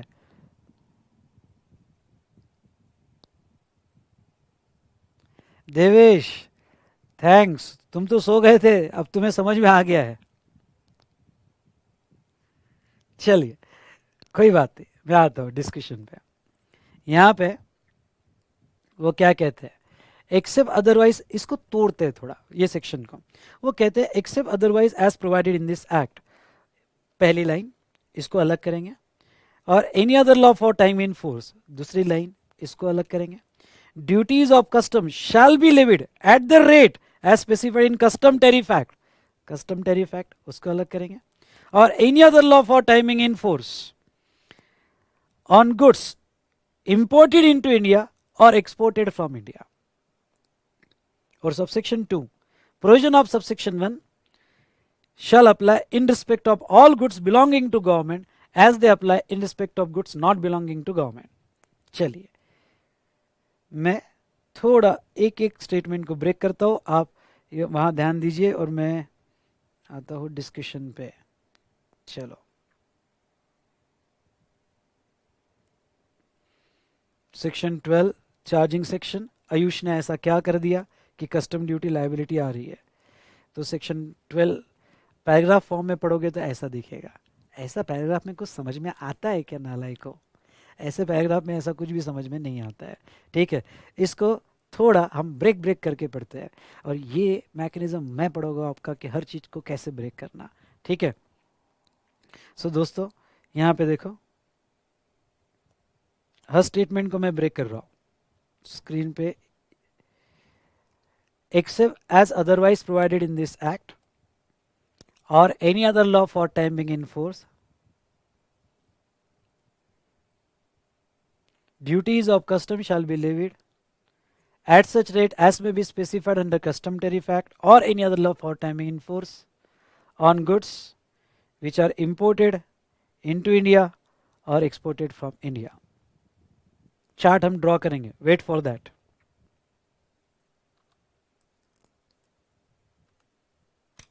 ठीक है, एक एक लाइन ये कहना क्या चाहता है, ध्यान से देखो. सेक्शन 12 जो स्टार्ट हुआ वो ये वर्ड से स्टार्ट हुआ कि except as otherwise provided in this act. Okay, except as otherwise provided in this act मतलब ये क्लॉज सब्जेक्टिव क्लॉज है, नॉट विस्टैंडिंग टू क्लॉज नहीं है. इसका मतलब ये हुआ कि अगर मेरे इसी एक्ट में, समझ लो मैं सेक्शन 12 हूँ और मैं आपसे साथ बात कर रहा हूँ और थोड़ा बहुत पिया हुआ हो, इमेजिन करना, नहीं गिरूंगा नहीं, ओके थोड़ा बहुत पिया हुआ, और मैं कह रहा हूँ देखो भाई मैं कुछ कहना चाहता हूँ. आयुष ने बोला अरे बोल बोल, क्या बोल रहा है बोल. हाँ, तो यहाँ सेक्शन 12 कहता है मैं ये कहना चाहता हूँ कि मैं ना तेरे पे लायबिलिटी क्रिएट करूँगा. ठीक है, पर except otherwise provided in this act, भाई मैं जो कहूँगा और इस एक्ट में कोई अदर सेक्शन ने कुछ अदरवाइज कहा होगा तो फिर मेरी मत मानना, उनकी मानना. यानी that provision will prevail over section 12, यानी उनकी प्रोविजन जो प्रिवेल होगी, क्योंकि मैं तो पिया हुआ हूँ पर लायबिलिटी मैं क्रिएट करने वाला हूँ पर पिया हुआ हूँ, और अदर प्रोविजंस प्रिवेल होगी. यानी चार्जिंग सेक्शन ये जो है सब्जेक्ट टू क्लॉज रख रहा है, नॉर्मली क्या होता है, charging section not withstanding to clause रखता है, और व्हाट योर इट में भी सब्जेक्ट टू क्लॉज रख रहा है। मतलब अगर किसी अदर सेक्शन ने कुछ डिफरेंट प्रोविजन बोली होगी और हो सकता है कस्टम ड्यूटी माफ कर दी होगी या कस्टम ड्यूटी अलग तरह से लगाई होगी, तो वो सेक्शन प्रिवेल होगे, सेक्शन 12 प्रिवेल नहीं होगा, क्योंकि वो तो पिया हुआ है। समझ लो आप। तो except otherwise provided in this act, मतलब other provision of this act will prevail, or any other law for time in force. मतलब बेटा ओके, मैं अगर मेरी घरवाली कुछ बोल रही है, सुनो, मेरी घरवाली कुछ बोल रही है, मतलब मेरी एक्ट की घरवाली कुछ बोल रही है, तो उसकी मानना मेरी मत मानना, ठीक है, मैं तो पिया हुआ हूं। और सिर्फ मेरी घरवाली नहीं, यहाँ पे अगर मेरे आजू बाजू वाले लोग कुछ बोल रहे हैं, नालायक को बाहर वाली नहीं बोल रहा हूँ, ओके, यहाँ पे तो यहाँ आजू बाजू वाले जो है कुछ लोग बोल रहे हैं ना, अदर एक्ट की कुछ प्रोविजंस डिफरेंट व्यू रखती है, तो वो एक्ट प्रिवेल हो गए, मतलब फेमा, ओके। उसके बाद में यहाँ पे फॉरेन ट्रेड पॉलिसीज या कस्टम टैरिफ एक्ट, उन्होंने कुछ डिफरेंट प्रोविजन रखी जो मेरे साथ कॉन्ट्राडिक्ट हो रही है, तो वो प्रोविजन प्रिवेल होगी और मेरी प्रोविजन प्रिवेल नहीं होगी, नहीं होगी, नहीं होगी, ओके। तो यानी ये सबको ओवरराइडिंग इफेक्ट दे देता है। तो except otherwise provided in this act or any other law for timing in force. ऐसे ही बेटा हर सेक्शन को तोड़ तोड़ के पढ़ना है हमें, ओके। ये तो कस्टम है, ये तो लिमिटेड स्कोप में हमें पढ़ना है, 20 मार्क के लिए सिलेबस ज़्यादा होगा तो भी हमें लिमिटेड एक्सटेंड में पढ़ना है। जीएसटी देखो बहुत मज़ा आएगा, आपको ऐसे एक एक लाइन तोड़ तोड़ के फोड़ फोड़ के पढ़ा होगा, ठीक है। तो आपने कभी इतना इंटरप्रिटेशन नहीं किया होगा, उतना इंटरप्रिटेशन हम करेंगे, ठीक है। कस्टम्स तो क्या है, मुझे रोकना पड़ता है क्योंकि 20 मार्क्स है, ओके, तो बहुत ज़्यादा हम डीप में नहीं जा सकते हैं, लेकिन नो डाउट जो चीज़ें हमको पढ़नी है एग्जाम के हिसाब से वो तो बहुत डीप में जाएंगे। तो except as otherwise provided in this act or any other law for time in force, यहाँ पे duties of customs, duties of customs shall be levied. अब जाने दो हमारे एक्ट का और अदर एक्ट का, हम कस्टम ड्यूटी पे आते हैं। तो duties of custom shall be levied eight such rate, तो ये सेक्शन 12 क्या कहता है, रेट आप लाओगे कस्टम टैरिफ एक्ट से, यानी ओके लेवी मैं कर देता हूं, लायबिलिटी कब आएगी मैं बता दूंगा, ओके। यहाँ आयुष ने ऐसा क्या किया कि हम लायबिलिटी क्रिएट कर रहे हैं मैं बता दूंगा। मैं कोई डांस नहीं कर रहा हूँ और हंसना नहीं मुझे देख के, बेटा मैं ऐसा ही पढ़ाता हूँ डांस करते करते। और मैं आपको कहता हूँ ये तो बेस्ट टेक्निक है कि जब आप यहाँ पे पढ़ते हो ना तो रूम में बंद कर लेना। मैं भी रूम में बंद करता था और ऐसे ही पढ़ाता था और ऐसे ही मैं ओके यहाँ पे एक्शन करता था। तो व्हाट योर इट में भी, तो यहाँ आ जाइए हमारे डिस्कशन पे। तो on goods, okay, it shall be levied on goods which are imported into India or which are exported from India। तो रेट के लिए सेपरेट एक्ट 1975 में पास किया। एक किसी स्टूडेंट ने क्वेश्चन पूछा था कि सर कस्टम एक्ट 1962 है और कस्टम टैरिफ एक्ट 1975 है, ठीक है, तो और हम रेट कस्टम टैरिफ से लेते हैं, बिल्कुल सही। तो सर 62 से 75 रेट ही नहीं था, अगर रेट नहीं था तो फिर कस्टम ड्यूटी लगती नहीं थी। दूंगा दो खींच के नालायक, कोई भी इंटरप्रिटेशन नहीं लेना। क्या था कि 1962 से लेके 1975 तक जो कस्टम्स ड्यूटी के रेट थे, वो रेट इटसेल्फ जो है, यहाँ पे सुनना ध्यान से, वो रेट जो है इटसेल्फ टैरिफ कस्टम एक्ट में ही पहले कवर्ड थे, कस्टम एक्ट में ही पहले रेट दिए हुए थे। लेकिन 75 में कस्टम एक्ट से रेट निकाल के कस्टम टैरिफ एक्ट बनाया गया, ठीक है। तो कस्टम टैरिफ एक्ट बनाया गया। तो ऐसे सिचुएशन में बेटा मैं जस्ट आपको ये कहना चाहता हूँ कि रेट जो है कस्टम टैरिफ एक्ट 1975 से आएंगे और any other law for time in force, ठीक है। कोई फिलहाल दूसरा लॉ तो नहीं है, अभी तो कस्टम टैरिफ एक्ट ही है जिससे रेट आएंगे। अब जो मेन इंपॉर्टेंट पार्ट पे आ जाता हूँ, ओके, कस्टम्स ड्यूटी की जो लेवी है बेटा, तो लेवी जो होगी वो ऑन गुड्स होगी, और goods which are imported into India और एक्सपोर्टेड फ्रॉम इंडिया। मतलब बेसिक कंडीशन जो है गुड्स है, यानी लेवी होने के लिए प्राइमरी कंडीशन जो है वो गुड्स होना जरूरी है, और गुड्स वो इंडिया में इंपोर्ट हुआ और गुड्स वो इंडिया से एक्सपोर्ट हो रहा है, इंडिया से एक्सपोर्ट हो रहा है, तो आपके ऊपर लायबिलिटी क्रिएट होगी। तो अब एक सवाल है आपका, और वो क्या, जैसे आयुष, ठीक है, आयुष सेक्शन 12 के पास गया, आयुष समझ लो सेक्शन 12 के पास गया, उसने कहा मिस्टर सेक्शन 12, वो आपका ऑफिसर मुझे कस्टम ड्यूटी मांग रहा है। तो सेक्शन 12 ने कहा except as provided in this act or any other law for timing for duties of custom shall be levied at such rate as specified in custom tariff act or any other law for timing force on goods which are imported into India और exported from India. कुछ समझा आपको, समझ में आया ना, ठीक है। चार्ट ड्रॉ करेंगे, वेट फॉर दैट। तो अब ऐसे सिचुएशन में यहाँ पे आयुष ने कहा कि सर ये बताओ मैंने ऐसा क्या कर दिया कि मुझ पर कस्टम ड्यूटी लगाई जा रही है, लेवी क्रिएट की जा रही है, आपका ऑफिसर मुझ पर कस्टम ड्यूटी मांग रहा है, मैं क्यों दूं उसे कस्टम ड्यूटी, क्या मुझे लाइबिलिटी क्रिएट होती है? होती है क्या लाइबिलिटी क्रिएट? तो अब सेक्शन 12 ने कहा हमारी लेवी गुड्स पे है, क्या आपने गुड्स लाया है? तो आयुष ने कहा सर कस्टम में गुड्स का डेफिनेशन क्या है? भाई मैं फॉरेन कंट्री में गया, वहां की मिट्टी अच्छी लगी, मिट्टी उठा के लाया, मिट्टी उठा के लाया, मिट्टी, क्या वो गुड्स है? तो सर कस्टम एक्ट के हिसाब से क्या हमें बता सकते हो कि गुड्स की क्या डेफिनेशन है? तो यहां ओके सेक्शन 12 ने कहा oh you want to know the definition of goods? Okay Ayush ने कहा यस, मैं जानना चाहता हूं कि वो जो मिट्टी है वो क्या गुड्स के डेफिनेशन में आएगी क्या? तो बेटा गुड्स यानी क्या, अंडर कस्टम्स एक्ट, जीएसटी की बात नहीं कर रहे हैं, ये देखेंगे हम कल के सेशन में। आज का सेशन यहीं रुकते हैं, वेट कीजिएगा, कल इसी टाइम इसी वक्त 6 बजे हमारा सेशन होगा, यूट्यूब पे लाइव स्ट्रीमिंग होगा। मज़ा आया आपको? सर गुड्स की डेफिनेशन बता देना। अरे रुक भाई, देखो आगे आगे होता है क्या। तो हम कल देखेंगे गुड्स इंपोर्ट एंड एक्सपोर्ट की डेफिनेशन। सो आई होप आपने लेक्चर एंजॉय किया होगा, मज़ा आया होगा। लेकिन बेटा आपको मेरा क्लास लगाना है नहीं लगाना है वो डिसीजन आपने लेना है। ओके यहाँ मोर देन 1,20,000 स्टूडेंट्स मैंने 15 साल में पढ़ाए हैं। आपने थोड़ा बहुत नाम तो सुना होगा, तो आप डिसीजन लीजिएगा, पर आज के लेक्चर के बेस पे नहीं, 2-3 लेक्चर देखो, मेरा टीचिंग अच्छे से देखो और बाद में डिसीजन लो कि आपको करना क्या है। ओके दोस्तों,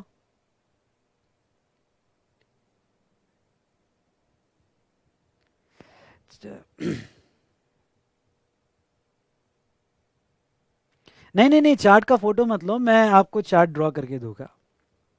आपके कुछ क्वेश्चंस डाउट हो गए तो मैं बता देता हूँ।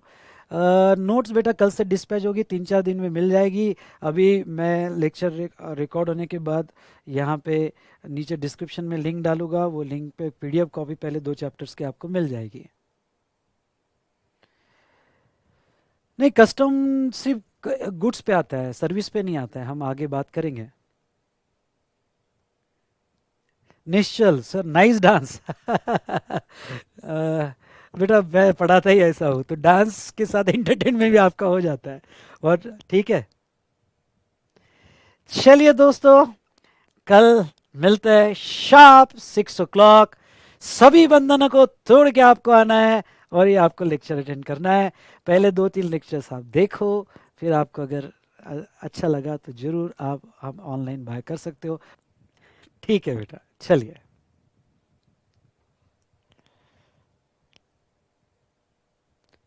Thank you to all of you. आपके सभी सवाल थोड़ा डिस्कशन को आगे बढ़ने दो, फिर बाद में मैं कवर करूँगा।